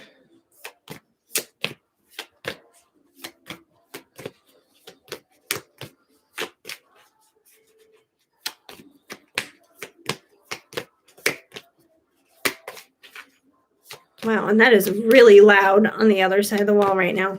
My mom is watching The Crown right now, so I feel like I can hear The Crown with her. Oh my gosh. Oh, the Two of Wands is like the card of the night. I feel like this card has come out in every single reading. Doesn't matter whose reading it is, but we have the Two of Wands, and the Two of Wands is about making a decision, but making a decision in confidence. So I feel like this is the key in order for him to make his decision to express his truth. He needs to make it out of confidence. He can't just sit here and juggle it. Because I feel like the juggling is more like the going back and forth and back and forth and back and forth of like thinking about it, talking about it, thinking about it, talking about it, thinking about it, and talking about it. It's like being in a rocking chair, basically. You're going back and forth, but you're not actually going anywhere is what it comes down to. So I feel like that's kind of where he's at, but he needs to transition more so into a place of being confident in his choices so then he can express his truth, because it seems like this truth is probably repressed. And if it's been repressed, once again, that's where that conflict is coming from. And now there's like 800 cards that just wanted to fall. We are not taking all those cards. It's too many. Too many. It would have been one thing if it was one, but that was way beyond just one. Let's see what else we get here.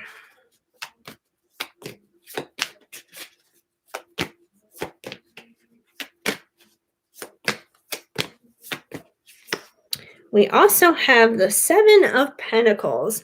And the Seven of Pentacles is basically we reap what we sow. So, pretty much, when it comes down to, pretty much anything in life, when we're making decisions and that kind of thing, whatever it is that we put out there into the world is what we're going to get back. If we're thinking negative, lousy, self-defeating thoughts, then unfortunately, we're probably going to get crappy situations thrown right back at us. But if we're thinking positively, if, we're thinking, you know, about things that we're thankful for, if we're speaking words of affirmation and that kind of stuff, we're going to see good things happen. We're going to see positive things happen. So I feel like, he's in the process of figuring out what it is he's going to reap here. Because I don't feel like he wants to continue reaping conflict and chaos and insanity that he's experiencing right now. I feel like he wants to be able to reap good things in his life, but it seems like he's got to make some decisions. He's got to make those decisions confidently. And like I said, it seems like there's that truth that he needs to express. Hi, Elia. Welcome to the live. We also have the 10 of Cups. So I do feel like there is a happy ending out of this situation. There is a happily ever after outcome here. So even though there's a lot of chaos and conflict and confusion and decision making going on right now, I do feel that it can definitely result into happily ever after, into, ultimate fulfillment in love, ultimate fulfillment emotionally, and that kind of thing. So that can definitely happen. That can definitely be the final outcome. I feel like this King of Wands that you're dealing with here, he's going to need to make a decision confidently, and he's going to need to actually come forward and rush in and express his truth. And that's what's going to get him and you ultimately to that 10 of Cups here, to that ultimate fulfillment. But, he's going to have to stop juggling his options, juggling his choices here. He's going to have to get past that conflict part pretty much, which is half the battle. And once he does, he can tell his truth and get to there. But let me see what else comes through for you in terms of oracle cards. Let me see. What should I go with? I don't know why. The divine timing is definitely kind of calling out to me for some reason tonight. I don't know why. It just is. But let me move these out of the way. Let's get some timing cards on this situation. I don't know. I'm just feeling it. Especially when it comes to these weird decision-making kind of readings that have been coming out lately. I don't know. I feel like timing kind of goes hand in hand with these decision-making type of readings for some reason. But there's a lot of decision making going on right now. And maybe that's just happening collectively. It could be, people dealing with different stuff that they're having to make decisions on, but definitely seems like it's a thing that's going on lately. It seems like a lot of people, whether it's the feminines or the masculines, it seems like there's somebody on some side of the coin for a lot of different people where people are just at crossroads right now having to make decisions. And I don't feel like they're necessarily, easy decisions like, oh, what do you want for dinner tonight? Do you want tacos or pizza? I don't feel like it's that kind of decision making. I feel like it's big decision kind of stuff. All right. We've also got depression. It's in the dark. You'll feel the heart. So I feel like this King of Wands, he may be kind of in a dark place right now, which makes sense because if he is going through conflict and he's not sure what to do, he's kind of stuck in making decisions. There could be a little bit of depression there. And when you're feeling depressed, you're not necessarily motivated to make decisions. You kind of feel a little bit more stuck. So he could be feeling a little down, but I feel like it will be temporary. I feel like there's a purpose in it. if he's feeling down, I feel like, it's like the card says, it's in the dark, you'll feel the heart. So I feel like, him feeling that darkness is kind of forcing him in a sense to deal with that conflict and to deal with emotions that maybe he normally wouldn't have to deal with, which is ultimately going to help him reach the decisions that actually do need to be made. So there's a purpose in it. It may not be fun in the moment, but there is a purpose in it. Which is really funny because you wanted like a general check-in for you, and this is more like a general check-in for a person that you're connected to. So it's really more of a check-in on them than it is you. We also have growth. Decades will come and go if you don't choose to grow. So I feel like this is definitely a time of growth, a time of growing pains, which are not necessarily always easy. And it's possible that even you could be going through some growth too, if he is, but I definitely feel like he is going through some growth as well, and both of these cards, kind of have like this dark background to themselves, definitely kind of representing going through a dark time. So it could be like a very confusing time for him right now. But once again, God is not the author of confusion. So if he is going through confusion, it's not the end of the story. It's just kind of like the middle of figuring things out in the middle of the plot line. And Shadow agrees, and there he is behind me. Hi, Shadow. What are you doing? What are you doing, little man? He's like, I'm going to go take a nap. I'm not going to listen right now. Yep, he's going to lay down. He laid his head down. He's so cute. And we have justice. Their absence brings balance. So, if you've been feeling all of this on an energetic level and you haven't necessarily been in contact with this person, then that totally would make sense, obviously. But I do feel like the scales are being balanced here in what's going on in this situation. Justice is being served. So wherever there have been wrongs in the situation, it's being made right. So like I said, it may be kind of confusing. There may be some turmoil going on for him right now, but it's definitely not for no reason. There's definitely a purpose in it. I feel like the scales are being balanced with karma and all that other kind of stuff, and justice is being served. What needs to happen is going to happen. Let me get one more here for you. And we have, please never stop working on yourself, motivation. So I know you said that for you yourself right now, things have been peaceful and things have been pretty good. So, if you've been working on yourself and everything's been going, pretty good on your end, keep doing that. Because what's really funny to me here is this card is very light.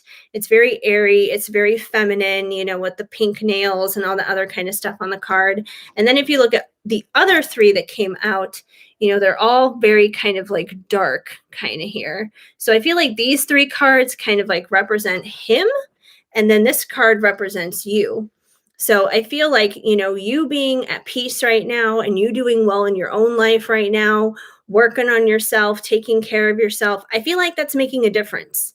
I feel like it's definitely making a difference and having an impact on him. And, it says motivation here. So I feel like it's keeping you motivated and it's keeping him motivated at the same time. So, it's like you're the spark in the dark, basically, when it comes to things for him.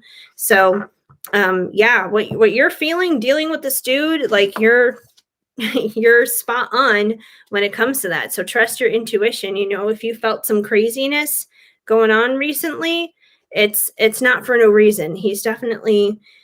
He's going through some stuff. He's needing to make some decisions. He's needing to make some changes in his life. That is for sure. Alrighty. So hopefully that makes sense for you, Rihanna. Let's see who is next on the list. Log back into PayPal. Okay, MJ, you are next, my friend. I know you mentioned your question earlier. I just need to scroll back up so I can double check on it. Okay, MJ, what is going on with your DM these days and your connection? Alrighty. You're very welcome, Rihanna. I'm glad it made sense. So it seems like I said, it seems like there's something in the air when it comes to people needing to making decisions. It seems like on one side or the other, people are in decision-making mode right now. So we'll see. All right, MJ, let's see what's going on with your dude. Let's see what's happening with him. Let's bring it, bring it. Oh, you don't need to face palm over him. I'm sure he's gonna snap out of it. I know it hasn't been easy, but let's see what we get. Let's see what comes through for MJ.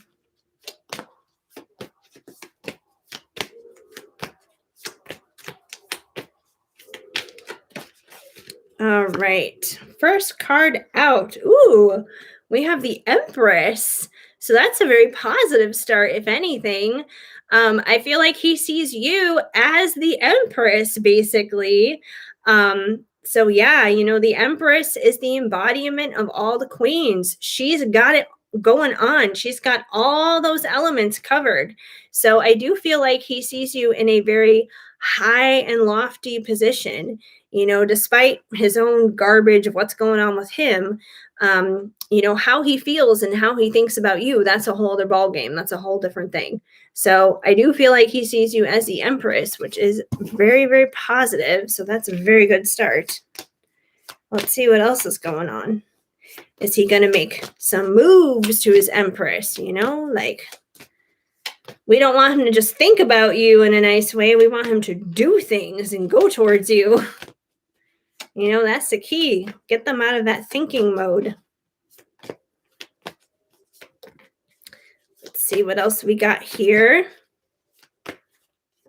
We have the Six of Swords, which definitely indicates the fact that you are on a journey with this dude, basically. You know, the Six of Swords is pretty much, it's like, here's you and him sitting there in the boat, and here's God in the back, and he has the oar, and he is rowing you guys across the shore, or across the ocean, or pond, or lake, or whatever body of water this is. Take it as whatever body of water you want to take it. But across this water, basically, and you know, God is the one who is leading you guys from behind, which is really funny because I think it's really funny that God is oaring this from behind and not in front of you guys, because if you saw him from the front, then you would be able to see where he's taking you guys. But the fact that he's behind you guys, it's like you don't really know where God is taking you. You never know. You just know he's there, but you don't know where he's pushing this boat, but he is taking you guys on a journey. And the thing is, the Six of Swords, it's usually not a slow or it's usually not a fast journey. It's not a speedboat here. It's a rowboat. So it takes its time. So, I mean, you're definitely on a journey. It definitely confirms that. For real, move. I know. Like, we need some of that ludicrous in here, right? Move, bitch. Get out the way. Get out the way. If I could, I would totally have that as my horn for my car, which I heard that you can actually use that as your horn sound if you have a Tesla, which I do not, but I think that's pretty awesome. If I had a Tesla, I would totally do that. But I do not have a Tesla. I do not have that kind of money. No. All right, let's see what else is going on with him. You're on a journey. He sees you as the Empress. That much we know. We have Strength. So I feel like, if anything, this card, I feel like this card kind of, in a sense, actually represents you. Well, you and him, in a sense, because it's kind of like, I feel like he's the lion and you're the unicorn here. And it's kind of like you're the one who's taming him. And if you notice, there's the infinity symbol up above the unicorn's head, which, obviously signifies forever. And, the two of you and your connection being a forever bound kind of thing, a spiritual connection kind of a thing. But yeah, so I mean, it's definitely the two of you, but I feel like it's also kind of a reminder to you of how strong you are, because I know your situation hasn't been easy. I know it's been really challenging. And I know that there's been a lot of moments and a lot of times where you wanted to give up and you wanted to just like walk away and wash your hands of it and be just like, I'm done with this dude. I'm done with this journey. This whole thing is stupid. But I feel like it's reminding you that you are strong enough and you can do this. You kind of have to tame the beast here. You have to tame the beast within him in a sense, but it can happen. It's almost like you guys are Beauty and the Beast in the sense, like that's kind of what I'm seeing here is like Beauty and the Beast, he's the beast. He kind of needs to be tamed in a sense. He's got some ugliness he needs to work out, but you still see him as beautiful in all of his ugliness of how he is right now. Hi, Dominique. I am only doing paid readings, but if you want one, the instructions for that should be in the description down below. So basically, you would submit your payment through PayPal or Venmo. All the options are $10 or under. You would either select a tall, grande, or venti, and the descriptions of what those are, like I said, all down below. 3 years, no communication. Yeah, that takes a lot of strength. That's for sure. I mean, I went through 20 years of that, but I think I was very fortunate in my situation though, because I mean, I literally didn't think about him. I didn't think about him. I didn't talk about him. I didn't talk to him. Like he could have been dead. Like literally, he was nothing on my mind at all during that entire time. I was involved in other relationships. I had other things going on in my life. I moved clear across the country. So I think, I don't know, it's weird. I feel like in some ways I was kind of protected in that situation because I just didn't think of him at all. But I do understand the frustration. Just in general, just dealing with what I'm dealing with right now, even though it hasn't like been 3 years like that. This year has to be the communication year. I'm definitely hoping so for you. You know what? I think I'm going to pull some I'm telling you, I've been on this roll with divine timing cards, and I'm going to pull some divine timing cards for you.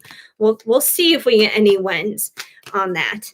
But let me see what else comes out here with the tarot for you, since we're still kind of on that portion, just to see what else is going on. We have the Six of Wands, which is positive because the Six of Wands is about celebration.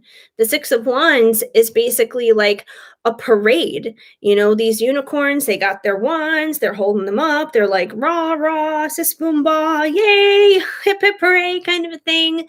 They've got their wreaths on and they're having a great time. They're having a jolly, grand old, fun, family, whatever kind of time. So I do feel like there is joy coming for you guys, that there is joy on the other side of this, that there is, a dawn after the darkness, that there is celebration. There are good days. There are better days. There are good times ahead, which is really funny because, you were just saying this year has to be the year of communication. And then you get this Six of Wands. Six of Wands is celebration. So I do feel like this is telling you, yeah, you're going to get communication. It's going to happen. It's going to come in. There is going to be something to celebrate here. You're not just going to be sitting around thinking about it and waiting and all this other kind of stuff. Let's see what else we get.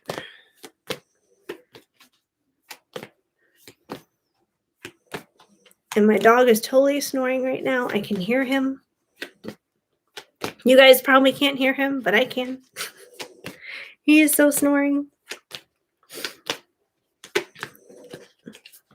We also, in the Two of Wands, once again, I'm telling you, the Two of Wands has been flipping out like crazy tonight, which is about making a confident decision.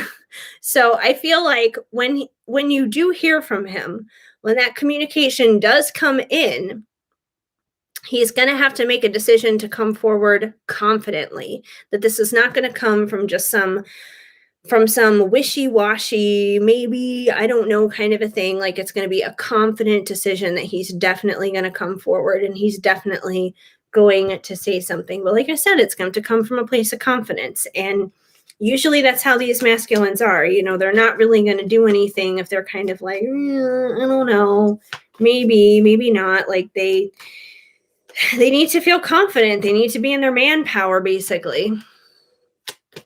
You expected that card too. Yeah, it's kind of been the card of the night. So I feel like anyone who comes into this live for any question, just take the Two of Wands, because there are confident decisions that need to be coming. So whatever your question is, Two of Wands, confident decision making. Period. End of sentence. And we have the Five of Swords, which is conflict. And I know you've definitely been having that, dealing with him. So I feel like this card is basically just here to kind of, represent what you've kind of already been in the midst of. And I feel like, he's in that conflict too. If you're in conflict over him, he's dealing with his own conflict. And I feel like that is, dealing with girly girl, basically, and, her deception and what he's probably been catching on, dealing with that, which we kind of addressed last time in the last reading. But let me get some of these divine time cards going so we can maybe get some timing here on when that communication might be coming in, because that would be pretty important to know. But it is funny, those Two of Swords, they like to pop in there a lot. All right. What do we need to know timing-wise for MJ and her divine masculine? Communication, whatever we need to know right now. What do we got here? We have impatience. They will be back just like that. So I know you're asking, like, when is this going to happen? Is this going to be the year of communication, kind of a thing? But I feel like it's important to, unfortunately, stay patient. I know you've been waiting 3 years. I know that's really hard. I know that's not fun. I get it. I really do. And I hate having to tell someone, continue to be patient, even though it's been 3 years. But this is the first thing that popped out. And we do have a very happy couple here on the card who, is clearly in love.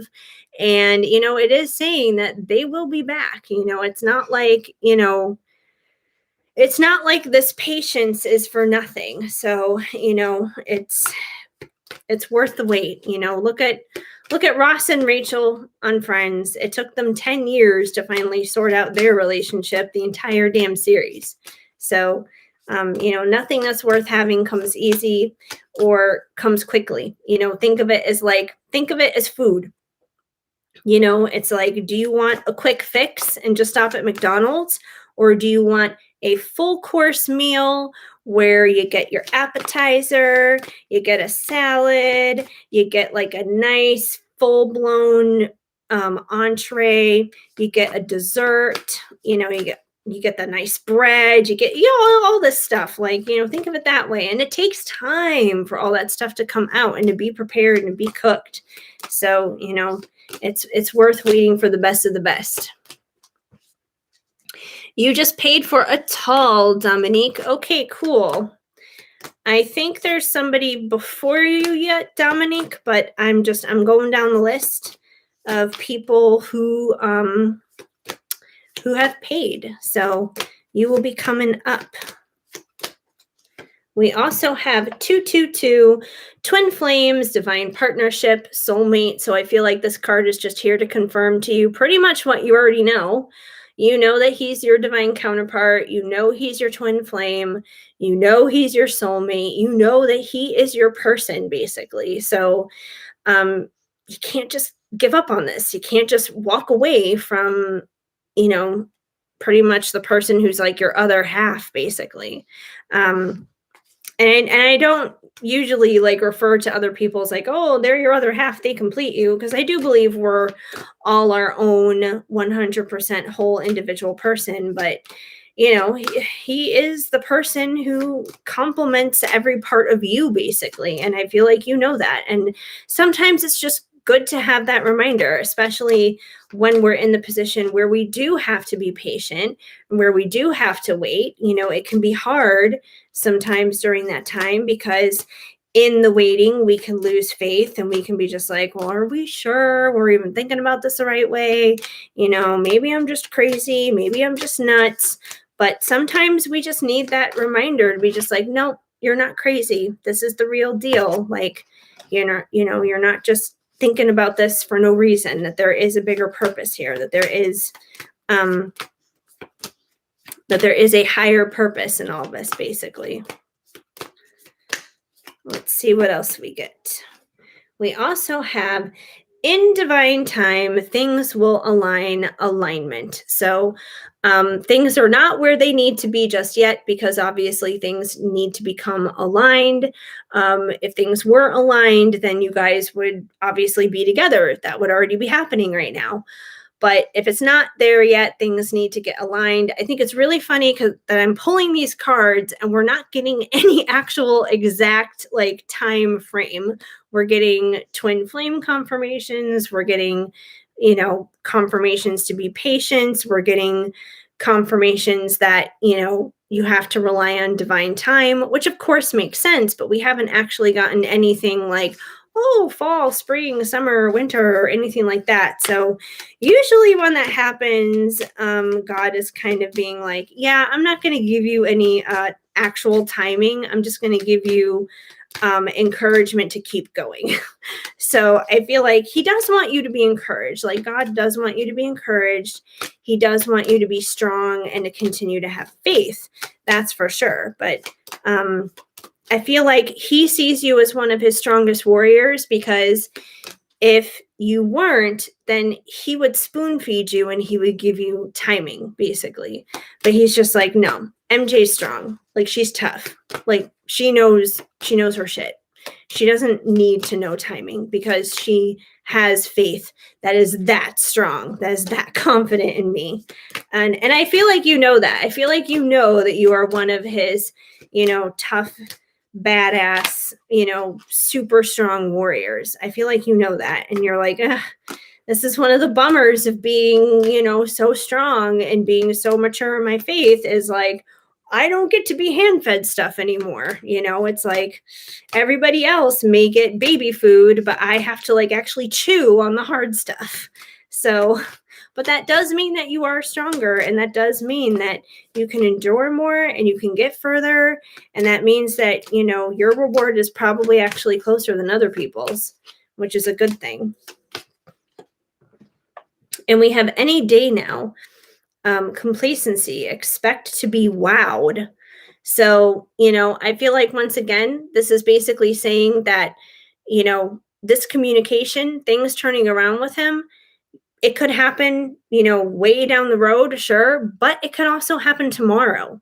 It could literally happen tomorrow. It could happen at any given moment. So, don't get too comfortable in your world of just like it being you by yourself, because that could change any given moment. Because, like I said, you are just like that strong and that confident in your faith.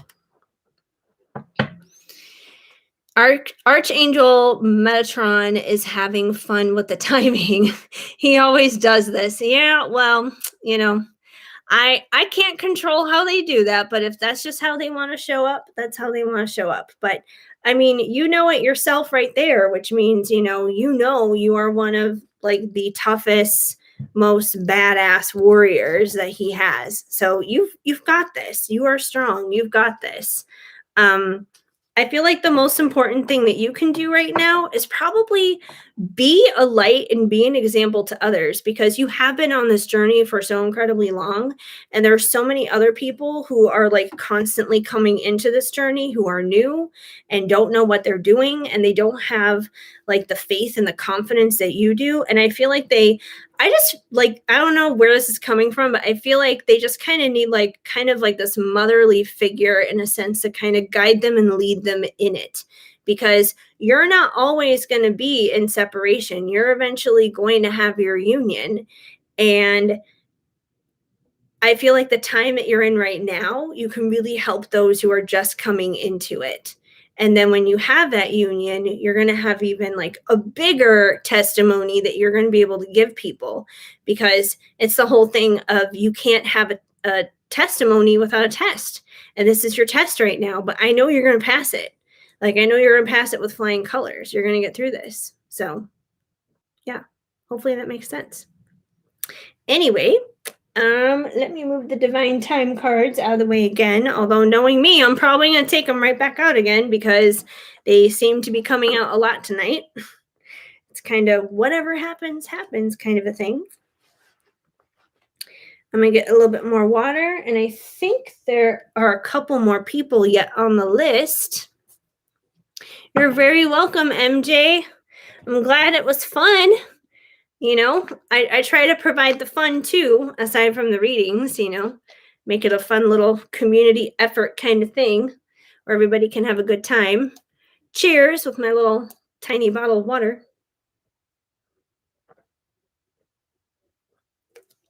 that I got from a leasing place earlier this week. And now I just refill it and use it in here. Okay. Let's see who is next. All right, logging back into PayPal. All right, so Melissa, you are up next, and then Dominique, you are after Melissa. Okay, so Melissa ordered a Venti. Oh, thank you, MJ. You are awesome too. Total awesome sauce, for sure. Okay, so Melissa, let me scroll up to your question. If you mentioned it. I don't even know if you mentioned it. I know you got a Venti. You would like, okay, now I see it. You would like a love check-in. You are single, but you are open to love again. Alrighty. Let's see.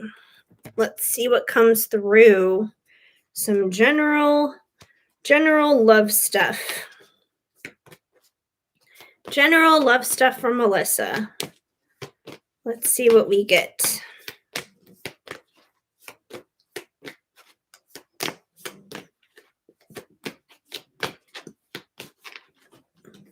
And my dog is still snoring in the background. He's so funny.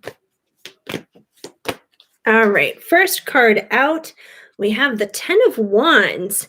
Interesting. So I know you mentioned you're single and you're open to love, but yet we have the 10 of Wands. And the 10 of Wands is usually about carrying a burden, carrying some kind of stress. So I guess the first question that I have for you right off the bat, considering you're single and you're open to love, what kind of burdens could you be carrying around, like putting your foot back out there into the dating pool?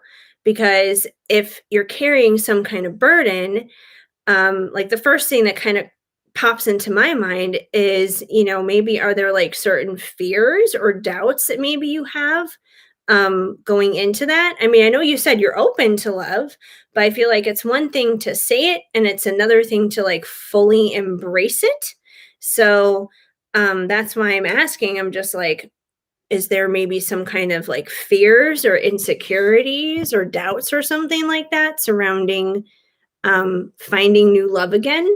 Because it seems like there's some kind of burden there. There's something kind of weighing you down or holding you back or something on those ends with the 10 of Wands coming out.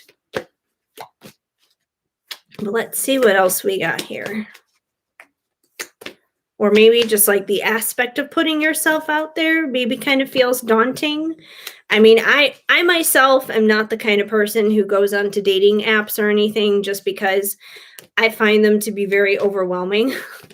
And I kind of find them to be a burden in a sense. So I don't know if maybe that's maybe kind of how you see it. Um, yeah, maybe it's because of the long journey of healing. It could be. Um, I feel like if you are carrying any kind of burdens, I would say really make sure that you're addressing those before you do head into a new situation, into a new relationship. Just because you don't want to carry any of those burdens over into a new relationship and onto somebody else in a sense. So I feel like really be aware of that, whatever that is, just because I feel like that's not the best way to start a new relationship, period, with anyone. So if there is some kind of burden going on there, I would definitely check it. Check it before you wreck it, kind of thing. But let's see what else we get here. We have the King of Wands. So it does seem like there is a King of Wands out there for you, someone who's going to be very fiery and passionate, someone who is going to desire you, someone where there's going to be just, yeah, like a lot of passion between the two of you. And considering we have the king here, he's going to be within his power. He's going to be somebody who is going to be like confident in himself. You know, the King of Wands is usually someone who is very charismatic and outgoing and that kind of thing. So, yeah, I feel like there's definitely like a King of Wands out there. If you know you're searching for somebody, it seems like there's someone out there who probably fits that kind of King of Wands description. I don't want to start all over again with the drama, I guess. Well, that makes sense. I mean, if you don't want to, then don't bring it in, because that's the thing. If you're carrying around burdens, then you're going to carry this into a new relationship with your King of Wands, whoever this dude is. So if you don't want drama, don't carry it in there with you, because that may not necessarily just come from your person. You know, we carry a lot of our own drama as well. So, you know, I would say definitely check yourself. Check yourself with that. If you don't want the drama, don't bring it. Simple as that. Don't bring it. You know, drop the burdens, drop the 10 of Wands. Don't bring it with you. It doesn't need to. That's unnecessary baggage.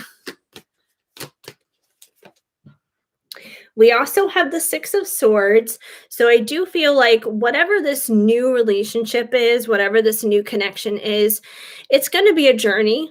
I mean, um, which I feel like makes sense for any relationship. You know, it doesn't necessarily have to be a twin flame. It could be a soulmate. Um, you know, just any relationship, it's gonna run its course. It's gonna run its course, and it's gonna be some kind of journey. There's gonna be some kind of story there. So I do feel like, you know, whatever this new relationship is, you're going to have a journey with this person. You're going to have a brand new story to tell dealing with this person. It's going to be a new chapter of your life, basically. And it like a new place to go to dealing with them. So let's see what else we have here.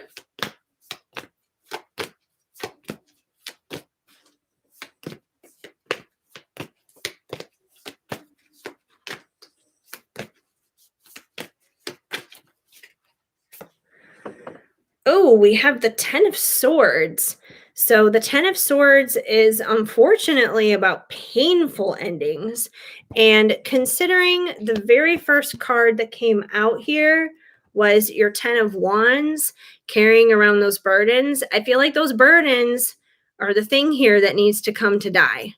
So just from picking up on these two cards coming out right off the bat, I mean, it's great if you're single, and it's great if you're open for new love, but I feel like your soul may be kind of calling out to you about a bit, saying there may be a little bit more healing that needs to happen, that you may not be as ready as you think you are, that, you know, maybe you feel ready because maybe you feel lonely, and maybe you just, you know, you enjoy the companionship, you enjoy the partnership, and there's nothing wrong with wanting that. There's nothing wrong with feeling that. That's perfectly natural, that's perfectly human. We all desire and crave companionship and partnership, and we should all have that. There's nothing wrong with that. But if you want to enter into a new relationship without the drama, like you said, it seems like there is still some stuff that you're holding on to that needs to die, basically. And the 10 of swords is usually a painful ending of something. And I don't feel like this has anything to do with a new person that could come in, with your new person, your new king of wands, where you could be taking a journey with him or anything. I feel like this is definitely in regards to the stuff from the past, stuff that you don't want to carry into your new journey with your new person. Um, but it seems like there's still some healing here that needs to happen. And I mean, if you know that there's still a little bit of healing that needs to happen, there might be a little bit more, um, that you may not necessarily be as ready as you think you are. So if you're still carrying around those burdens, they're going to have to be put to rest here. You're going to have to deal with them. And if it's a painful ending thing, I feel like that is connected to a little bit more healing that probably needs to be done. So I would really kind of like dig down deep in that and be just like, okay, what here am I avoiding? What here am I not necessarily facing? Because, you may be ready to like go out there and, explore new options, and that's great. But are you doing it because maybe you're avoiding some deeper issues in your heart? Like, are there other things that kind of need to be cleaned out here a little bit? Yes, it was a painful ending, so I'm just letting it all play out. Then that may be what you need to do right now. I mean, there very well could be that King of Wands yet to come in the future, because he obviously came out for a reason. I feel like that's saying that, new love, like having that amazing and wonderful relationship, is still available to you. That can still happen. You can still have a journey with somebody else. You can have a new story to tell. But um if you're still in the process of healing some stuff, don't jump into something new while you're still healing stuff from the past. It may be kind of just best to go with the flow. And maybe that doesn't necessarily mean like don't go out there and look for it. It could just kind of be like, if it comes to you, great. Then kind of just take things one step at a time from there. But if it doesn't, then it may not be a good idea to just like get super extracurricular about it. Like, don't start hopping on every dating site and being like, I gotta find a dude, I gotta find a dude, I gotta find a dude. Like, let the dude come to you. Like, just kind of let nature take its course, because he's there. Like, he's definitely there. Like, that King of Wands came out for a reason. He's there. But if you want to have a good relationship with that King of Wands, finish healing the other stuff first. We also have the Nine of Wands, which makes sense because, the Nine of Wands is the wounded warrior, someone who has been to hell and back, someone who's been through a lot of stuff. But they persevere. They keep pushing through. They keep going. They don't give up. They don't quit. So I feel like this is you. You've been through a lot. You are the wounded warrior. You are hurt. You have been through stuff. You are in a time where you need to heal, but you will heal. You will push through. You will persevere. You will get there. So I think it's important to just kind of take things one step at a time, one day at a time. Don't push yourself. Be kind to yourself and kind of love yourself through this process right now. Yes, it was a year ago, but I've spent this past year working through it. I'm just like, okay, universe, I've been doing all the work. Yes, I mean, yeah, you have been doing the work. But it's a slow process, unfortunately. What is it? There's this quote that I heard, soul work is slow work. So yeah, it's slow, but it's worth it. Let me get you some oracle cards here. I'm going to mix it up a little bit here. I'm not really feeling timing for you, because I definitely feel like this is something that's going to take time. So I feel like if I went in the timing direction, we're just going to get stuff where it's like, yeah, this is going to take some time. So I think I'm going to go with the Sacred Creators Oracle for you, just to kind of see what comes out, like what your soul basically needs to hear right now. Let me move this box out of the way. Got stuff everywhere. Come on, stay, sit, stay. Talk to my cards like they're dogs. Hi, Lewis. Welcome to the live. All right, let's see. Let's see what we need to know from Melissa. What else do we need to know with this situation? Ah, that one just totally flipped out.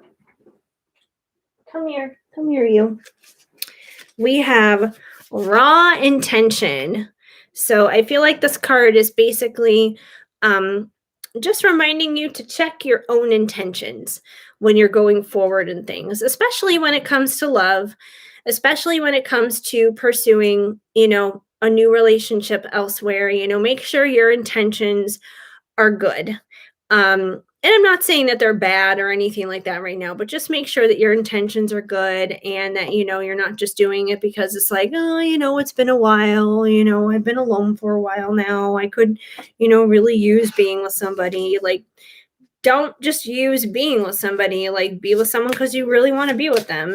Make sure that, that you are healed, that you're not carrying those burdens into the situation. So check your intentions, check your own motives, I guess you could say. You're going to know better than anybody else where you're at with that. We also have Nourish the Sacred Feminine. So I know you've been working on a lot of healing right now, but I feel like this is kind of saying do a little bit more. Take care of that feminine energy. And it's funny because actually today is International Women's Day. So happy International Women's Day to all my divine feminines who are watching or have been watching or tuned in at any given point in time. But anyways, yeah, with Nourish the Sacred Feminine, I feel like this is kind of saying a few things. Like, number one, spoil yourself and pamper yourself in all those girly ways, just kind of like, in a sense, kind of like date you for a minute. Like treat yourself to something fun for you, treat yourself on a little shopping spree or do like a little spa day at home or, whatever it is. But, kind of do something for you in a sense. And feminine energy is all about being receptive and receiving things. So, once again, if there's that King of Wands who's out there for you, let him come to you. Don't necessarily worry about you going out there and you pursuing and trying to find this guy or hopping on a bunch of different dating apps or whatever it is. Just kind of let the situation naturally flow to you. And that's going to nourish your feminine energy as well. So yeah, just kind of let it come to you. That'll also give you time to continue healing the parts within yourself that you're healing right now and taking care of. But he'll come. He will. He's the King of Wands. Whoever this guy is, whoever he is, whenever he comes along, he's going to come along because those King of Wands, they come in with the fire and the pep and the zest. Like, this is not someone that you have to go and find. He's going to find you. So you just kind of take care of your end of the deal and you'll be fine.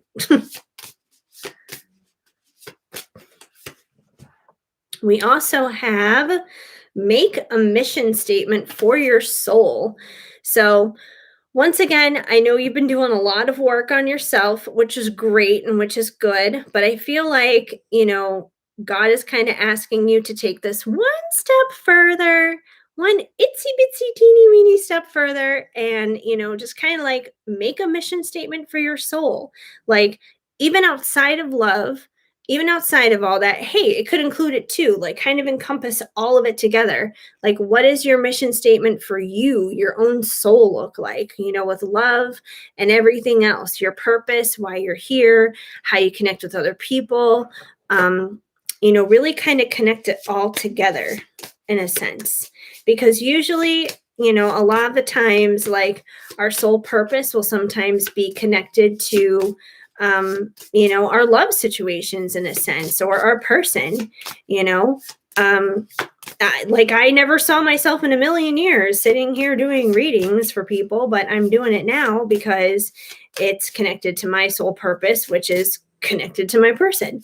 So, and it's not like that for everybody, but sometimes these things do overlap and interconnect and, deal with one another in a sense. So, yeah, make a mission statement for your soul as a whole with everything in your life. We also have you, the muse. So kind of just like be your own muse in a sense right now. So, be inspired from within yourself right now. That's going to help you with this healing time. I feel like that, once again, taps into nourishing the sacred feminine, which totally makes sense. Hi, how are you taking readings? Hi, Snuggle Bear. I am taking paid readings only, but they are all through PayPal and Venmo since I don't have super chats. So information for all of that should be down below in the description. So my PayPal and Venmo are there, and also your choices and options of readings that you can order. You can get either a tall, grande, or venti. So that's kind of the breakdown of what's happening there. So that just made me think. I feel like what's holding me back is letting him go, like fully. I know he was in my life to teach me lessons. I did love him, but I had to make that hard decision. Well, did you make that hard decision though? Because you're saying you don't know, because you're saying you have to let him go completely. So if you had made the decision to let him go completely, then that decision would have already been made. But it's sounding like you didn't let him go completely, which kind of makes sense, because if you have the 10 of Wands there at the beginning with the burdens, and then also the 10 of Swords, that painful ending could be letting go of him. But the thing is, you're not going to be alone. You're not going to be alone, because we got this King of Wands. There's definitely a King of Wands out there for you. And here's the thing. I feel like the King of Wands could be one of two things. Number one, if this guy that you need to let go of, if he's truly supposed to be the one, if he's truly supposed to be your person, he could be that King of Wands. And you may have to completely let go of him in order for him to come back and step up and be that King of Wands in your life. Or that King of Wands could be that completely new person, somebody else altogether. But once again, this new person as the King of Wands can't completely come back or come into your life either, if you're holding on to somebody else. Like, that's just not going to happen. So that definitely could be possible. And especially with like the whole you have to let go of someone completely kind of thing to have them come back. I always think of that story in the Bible where, who was it? It was like, it's not Moses, Abraham. Was it Abraham? I think it was it. I'm getting my Bible people messed up. I think it was like early on in the Bible, though. It was like Genesis or something. He had to give up his son on the altar. Like, God asked him to make him a human sacrifice to prove that he loved him, that he loved God, that God was still more important to him than his son. And he almost sacrificed his son for God. And then God stopped him at the very last second. He was like, stop, don't sacrifice your son. You proved your point. Like, I get it. You love me. Like, he can still live. And he thought that he was going to like lose his son forever. And that was it. And he was going to have to sacrifice his son. And he didn't. And he was like, his son basically came back, kind of a thing. I don't know why I'm having such like a brain fart over the names, but I know this is a story in the Bible. So yes, that's exactly what I'm trying to say. I'm so bad with the words. Yeah, there's the prodigal son too. That's a different one. That's later in the Bible. But the other one I was thinking, like, I know it was like a sacrifice kind of a thing. But there's the prodigal son too, where he left. Like the son left. I don't know the names in this one either, but he left the household. Like he wanted to go like live like the party lifestyle or whatever. And he went and he lived that life. And his father always wanted him to come home, and then he did, and he eventually came home, and they had this huge celebration, and everyone lived happily ever after. So that's just another one. So there are several examples in the Bible where people have had to like let go or sacrifice something or whatever it is, and then that very thing that they let go of came back. It was a test. It was 100% a test. And that's the thing too. Like, it doesn't matter whether it's a relationship with a person or a situation or a circumstance, or it could be like our job, it could be money, it could be anything. Like, God is going to test us with those things because he wants to know what's more important, our relationship with God or a relationship with money or a relationship with this person or that person or whatever it is. It's always a test, but that usually takes us to the next higher level once we pass that test. So let him go and let my soulmate in. That's the hard part. It is the hard part. I think the most important thing to remember is, regardless of what the result is, whether it's him coming back or somebody new coming in, the end of the story is you get to be happy. You get to have your happily ever after. Because if you let him go and he doesn't come back, that's okay. Because someone else is going to come along who's going to be even better than him, who's going to blow him out of the water. And then you're going to look back at him and you're going to be like, what was I even thinking with this guy? Like, he is nothing in comparison to Wand Man, basically. But at the same token, if a new person doesn't come in, he may wind up coming back. And then you're going to be blown away by that too. But either way, in either result, whether it's a new person or him returning, you get the same result, which is you being happy, you getting your happily ever after, the ending that you want. So you can't lose. It's a win-win situation either way. It feels like you lose in the moment, and we just had another card flip out. It feels like you lose in the moment, but you really don't. You actually win. It's just a little bit later on. That's all. So we have unstick the stuck. So I feel like you're stuck right now, which probably makes sense. You're stuck right now because you want to move forward. Like, I genuinely feel that with you. Like, you genuinely do want to move forward, but you're not able to move forward because you are still holding on to him. So yeah, you do have to completely and totally let go. But as soon as you do, I feel like things are just going to move. It's going to be like smooth, like silky smooth from there on out. But it's up to you. It's up to you to do that. It's up to you to get to that point. And I get it. It's not easy, but it can happen. And I feel like either way, once it happens, you're going to get your happily ever after. Like, you're going to have good things coming for you. So yeah, hopefully that makes sense. But let's see. I think Dominique is next. So I'm going to head on to Dominique and get my cards adjusted here. Okay. Let me refresh PayPal. All right, Dominique, you ordered a tall. Does DJ have the same feelings for me? He's a family friend that I have felt a connection to for some reason for years. He doesn't know how I feel either. Okay, and you're very welcome, Melissa. Let's see how he feels. Let me move this deck out of the way because I got stuff everywhere here. Let's put you there and put you to the side. Okay.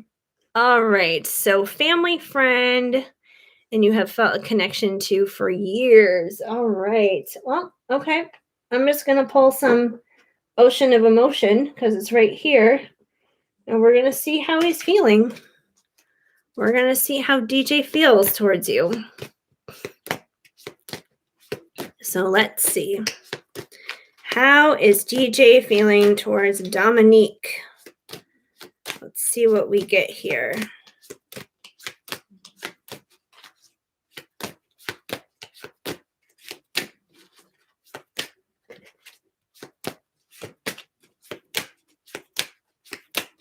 All right. I know what you want, manipulation. Ooh. So I don't feel like he sees you as like a seductress, manipulative kind of person, because I know it says, like, oh, manipulation on this card. But I think it's really funny that your last sentence says, he doesn't know how I feel either. But this card says, I know what you want. So I do feel like he probably has an idea of how you feel.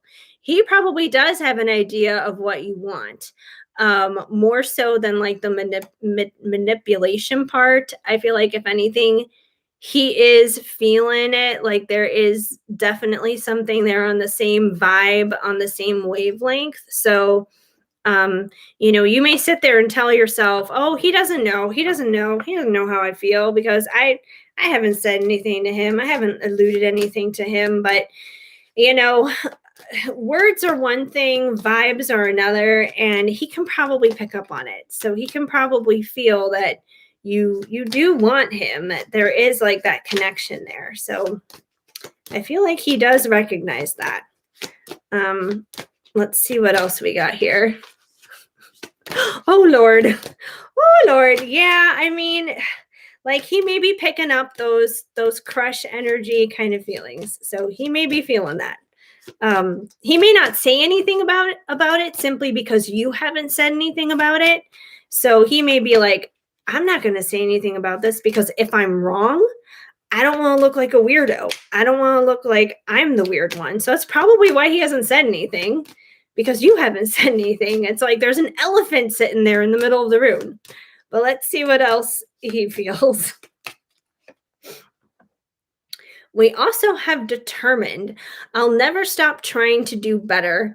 So it seems like he's the kind of guy who is always like trying to rise up and be like the best version of himself, and, do the best and be the best and that kind of thing. So I do feel like he is a stand-up guy that, he does want to be the best and do the best. Maybe he does some things sometimes to try and impress you and to maybe kind of catch your attention. Because I feel like if he's aware that you like him, I feel like there's a very high probability that he probably likes you too. That's kind of like this nervous energy between the two of you guys, where it's like no one wants to say anything. Yeah, it's just like this elephant sitting there in the room, especially if he's a family friend, especially if you guys have known each other for years. It can kind of make things a little awkward, It's like, oh, you're not just a family friend anymore. You're not just like, kind of like this person who is supposed to be like a cousin or something. It's like, you're really not.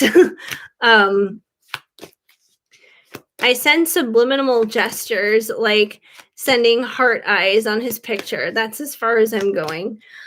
Heart eyes could still be a pretty big clue, though.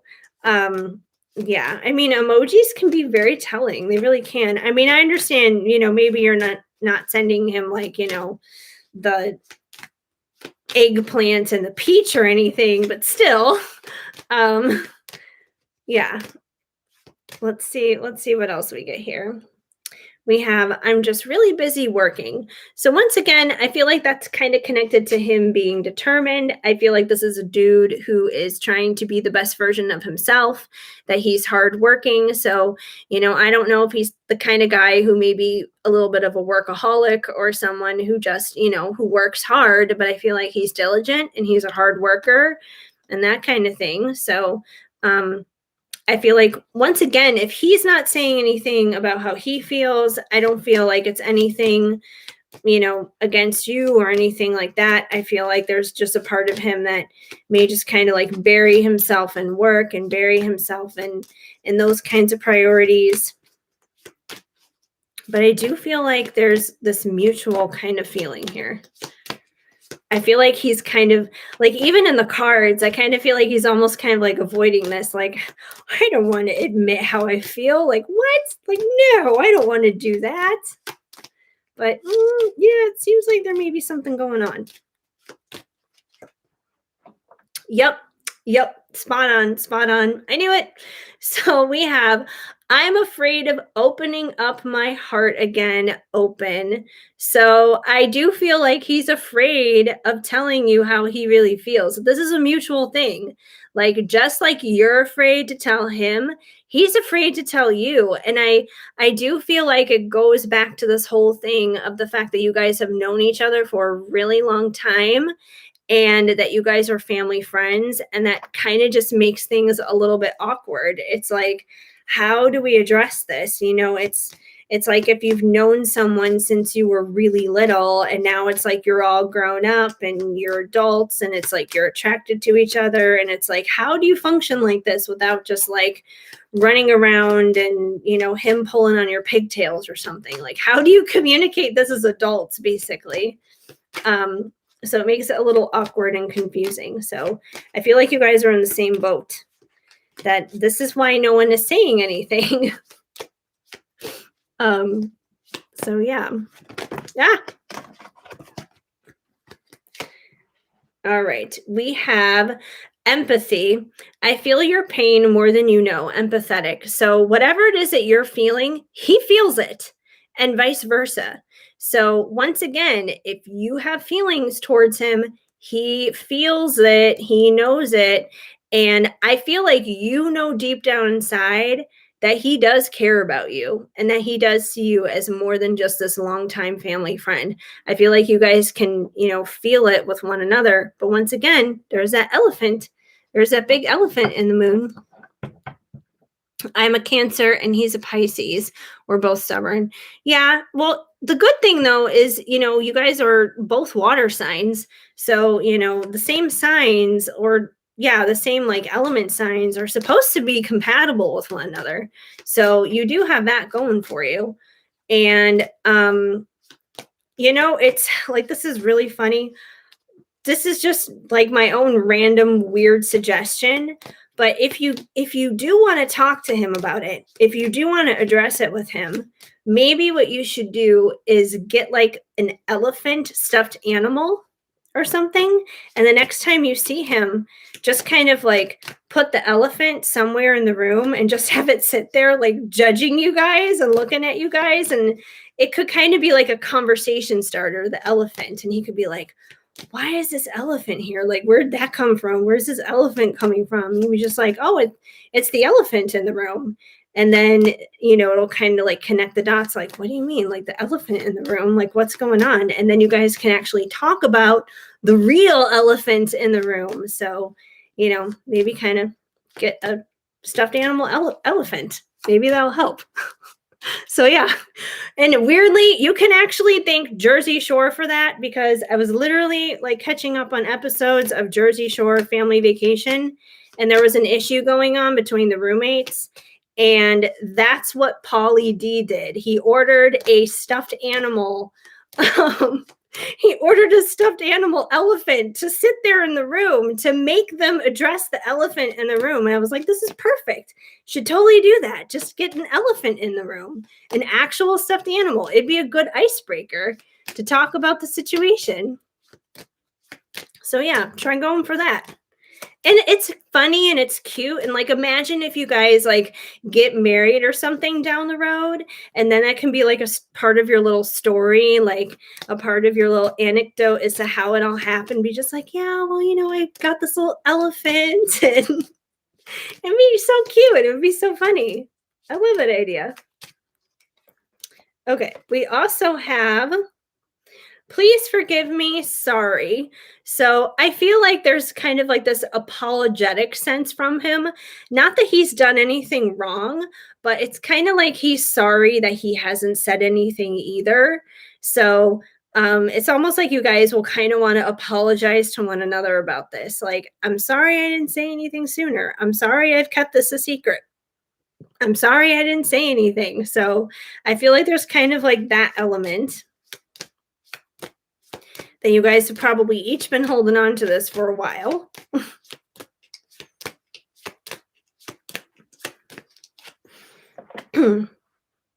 And we have bored.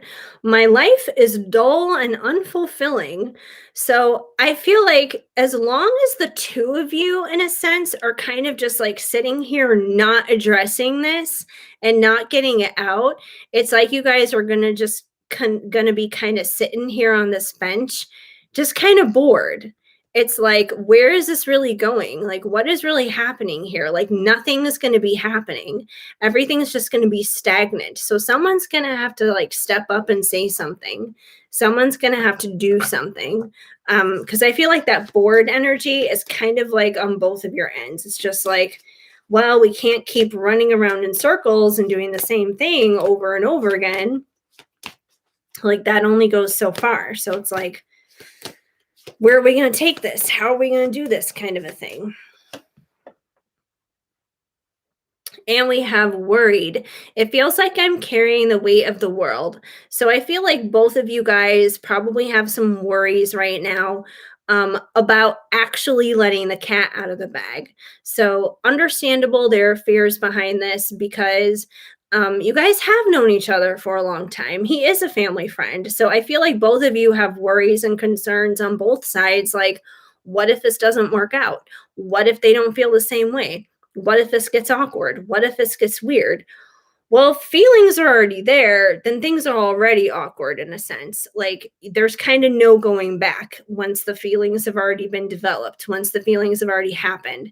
So it's time to move on from the worries, and it's time to stop carrying that weight around you. And the best way to not carry that weight anymore is to address the situation. I'll probably hint at it whenever I see him again. He lives in a different state. Oh, well, that could definitely complicate things too if he lives far away. I definitely understand that. Yeah, so that could be a little bit of a hiccup, is the distance, but doesn't mean it's not workable.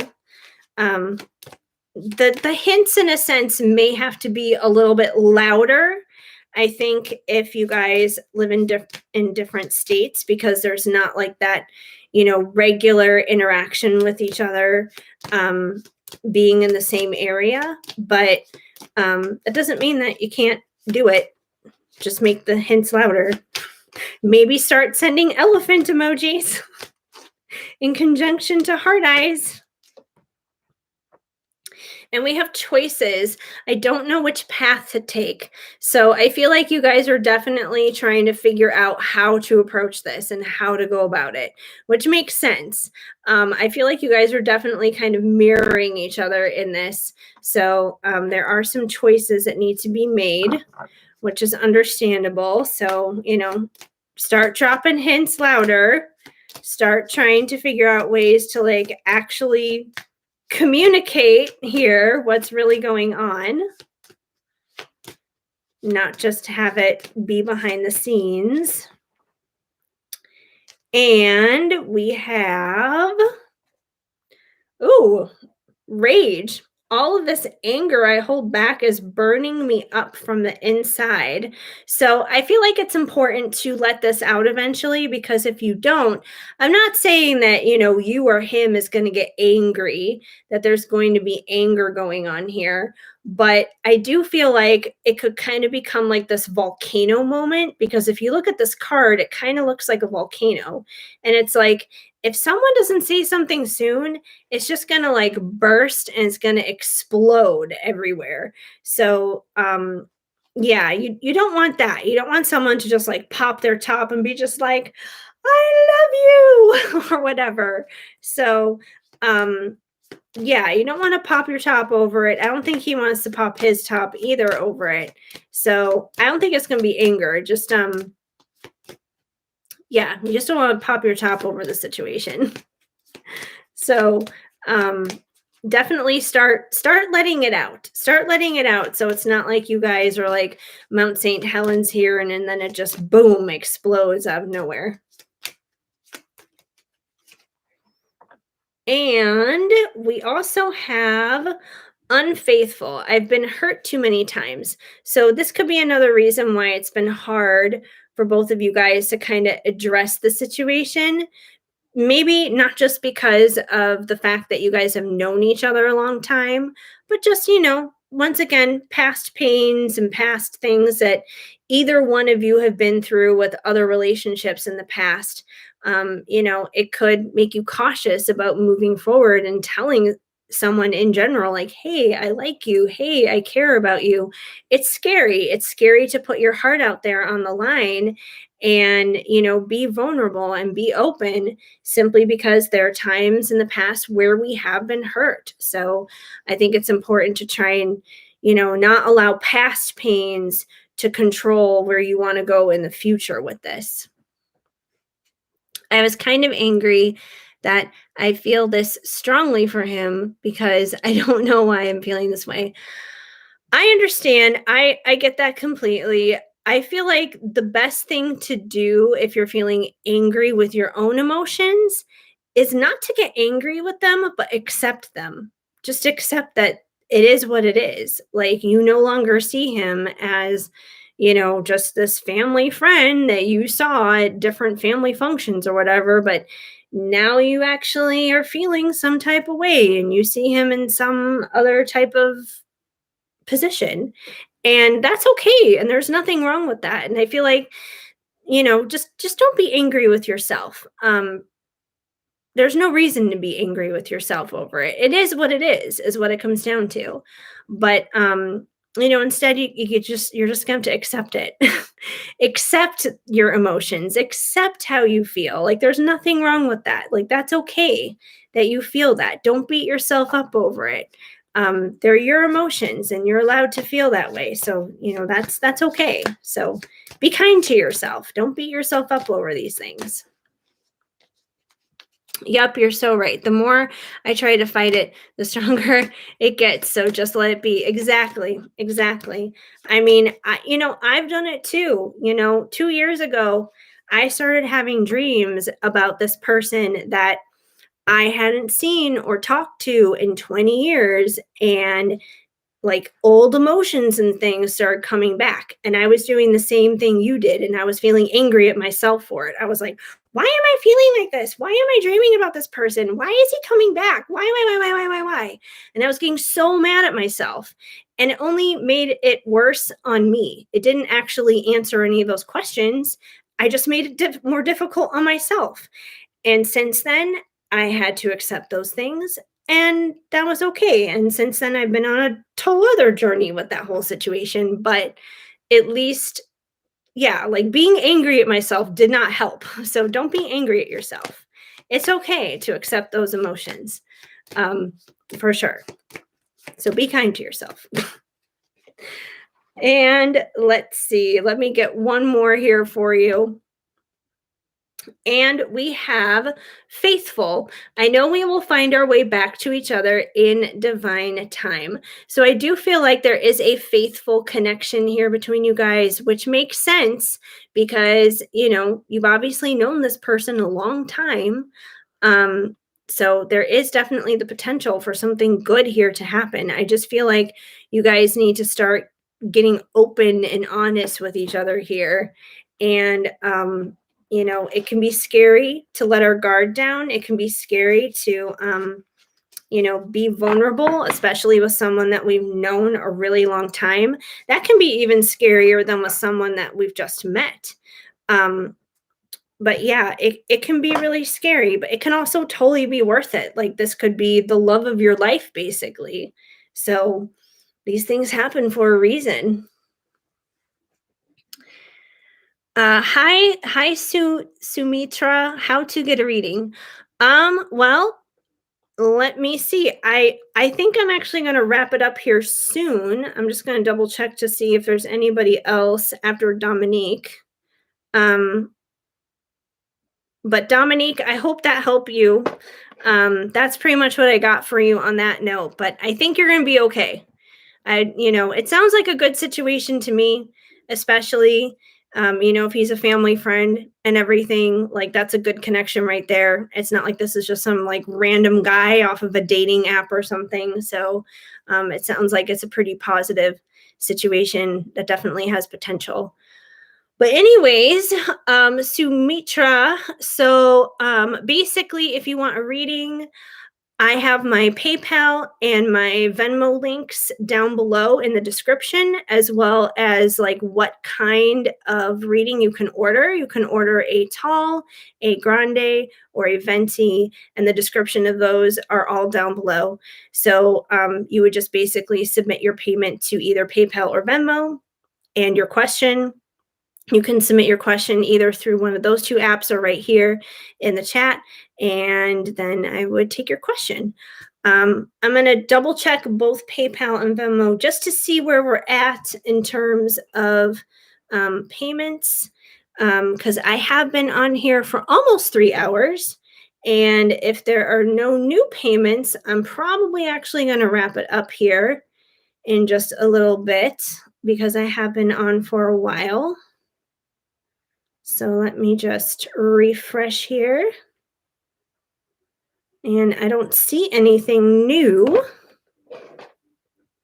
So I think before I officially sign off for the night, unless anything else comes in for just whoever is left here, I think I'm just going to pull a couple cards from the Sacred Creators Oracle, just to kind of give you guys a message for what you need to know for the week.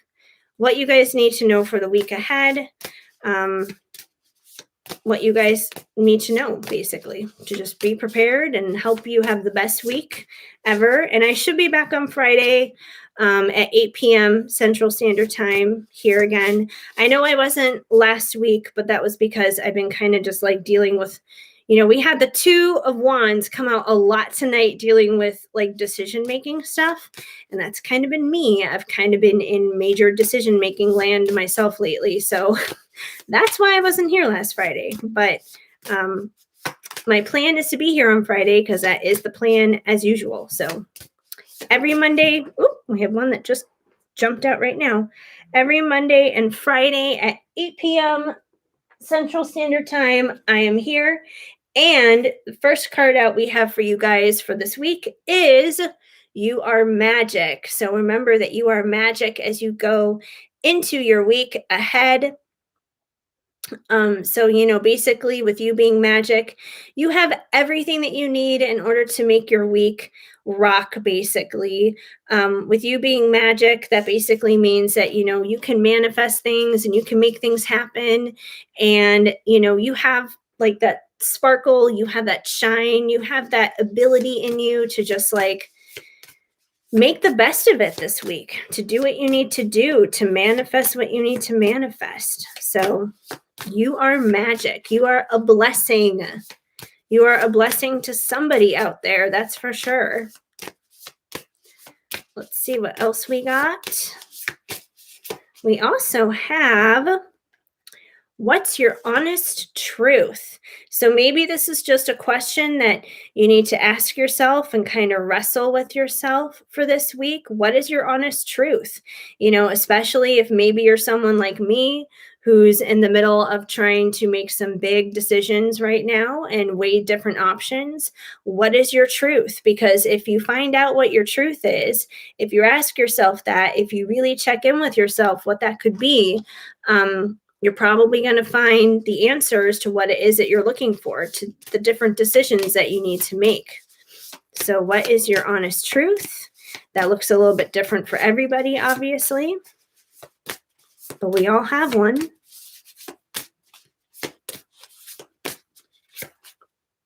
We also have your past supports your future.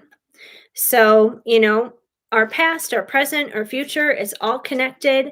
So, things that you have been through, things that you've experienced in the past, it is connected to your future. If you have been through like a really hard time, like let's say you went through a really bad breakup with somebody, it may seem like, maybe you don't have a future. You may feel like you don't have a romantic future at all. But that past relationship that you went through, that horrible breakup, it may have been disappointing and it may have been upsetting in the time, but it was setting you up for a better future. It was setting you up for a better relationship elsewhere. So everything connects, your story, the past, the present, the future, it's all connected. There's all point to it. So even if it seems like there wasn't, there is. Let me get one more for you guys. Oh, that one definitely wanted to jump out. It's like, hey, pick me. We have, what do you really want? So I feel like this kind of piggybacks on what is your honest truth. So you guys got 2 questions to kind of look at and ask yourself over the coming week, which is, what is your honest truth and what do you really want? So once again, I feel like a lot of people lately have been in decision-making mode. It could be about a lot of different things. It could be about your love life. It could be about your career. It could be about your family. It could be about your friends. It could be about your health. You could be like me, and it could literally be about where you want to live. But either way, there's definitely some big time decision making going on around lately. So really kind of wrestle with these questions. It's okay if you don't come up with the answer to these questions this week. This is stuff that's probably going to take time to discover. Maybe do some journaling, spend some time in prayer, spend some time meditating, but those answers will come. They definitely will come when the time is right. So I'm going to check PayPal and Venmo one more time just because I want to make sure I don't miss anybody. I would feel horrible if I signed out of here and miss somebody's question or payment. But I'll double check really quick. Refresh. And it doesn't seem like there are any more coming in. So, considering I've been on here almost 3 hours, there's only 3 of you left watching right now. I think I'm going to go ahead and sign on off and call it a night. But I definitely appreciate you guys coming on out and hanging out here with me for a little while. It's always a good time.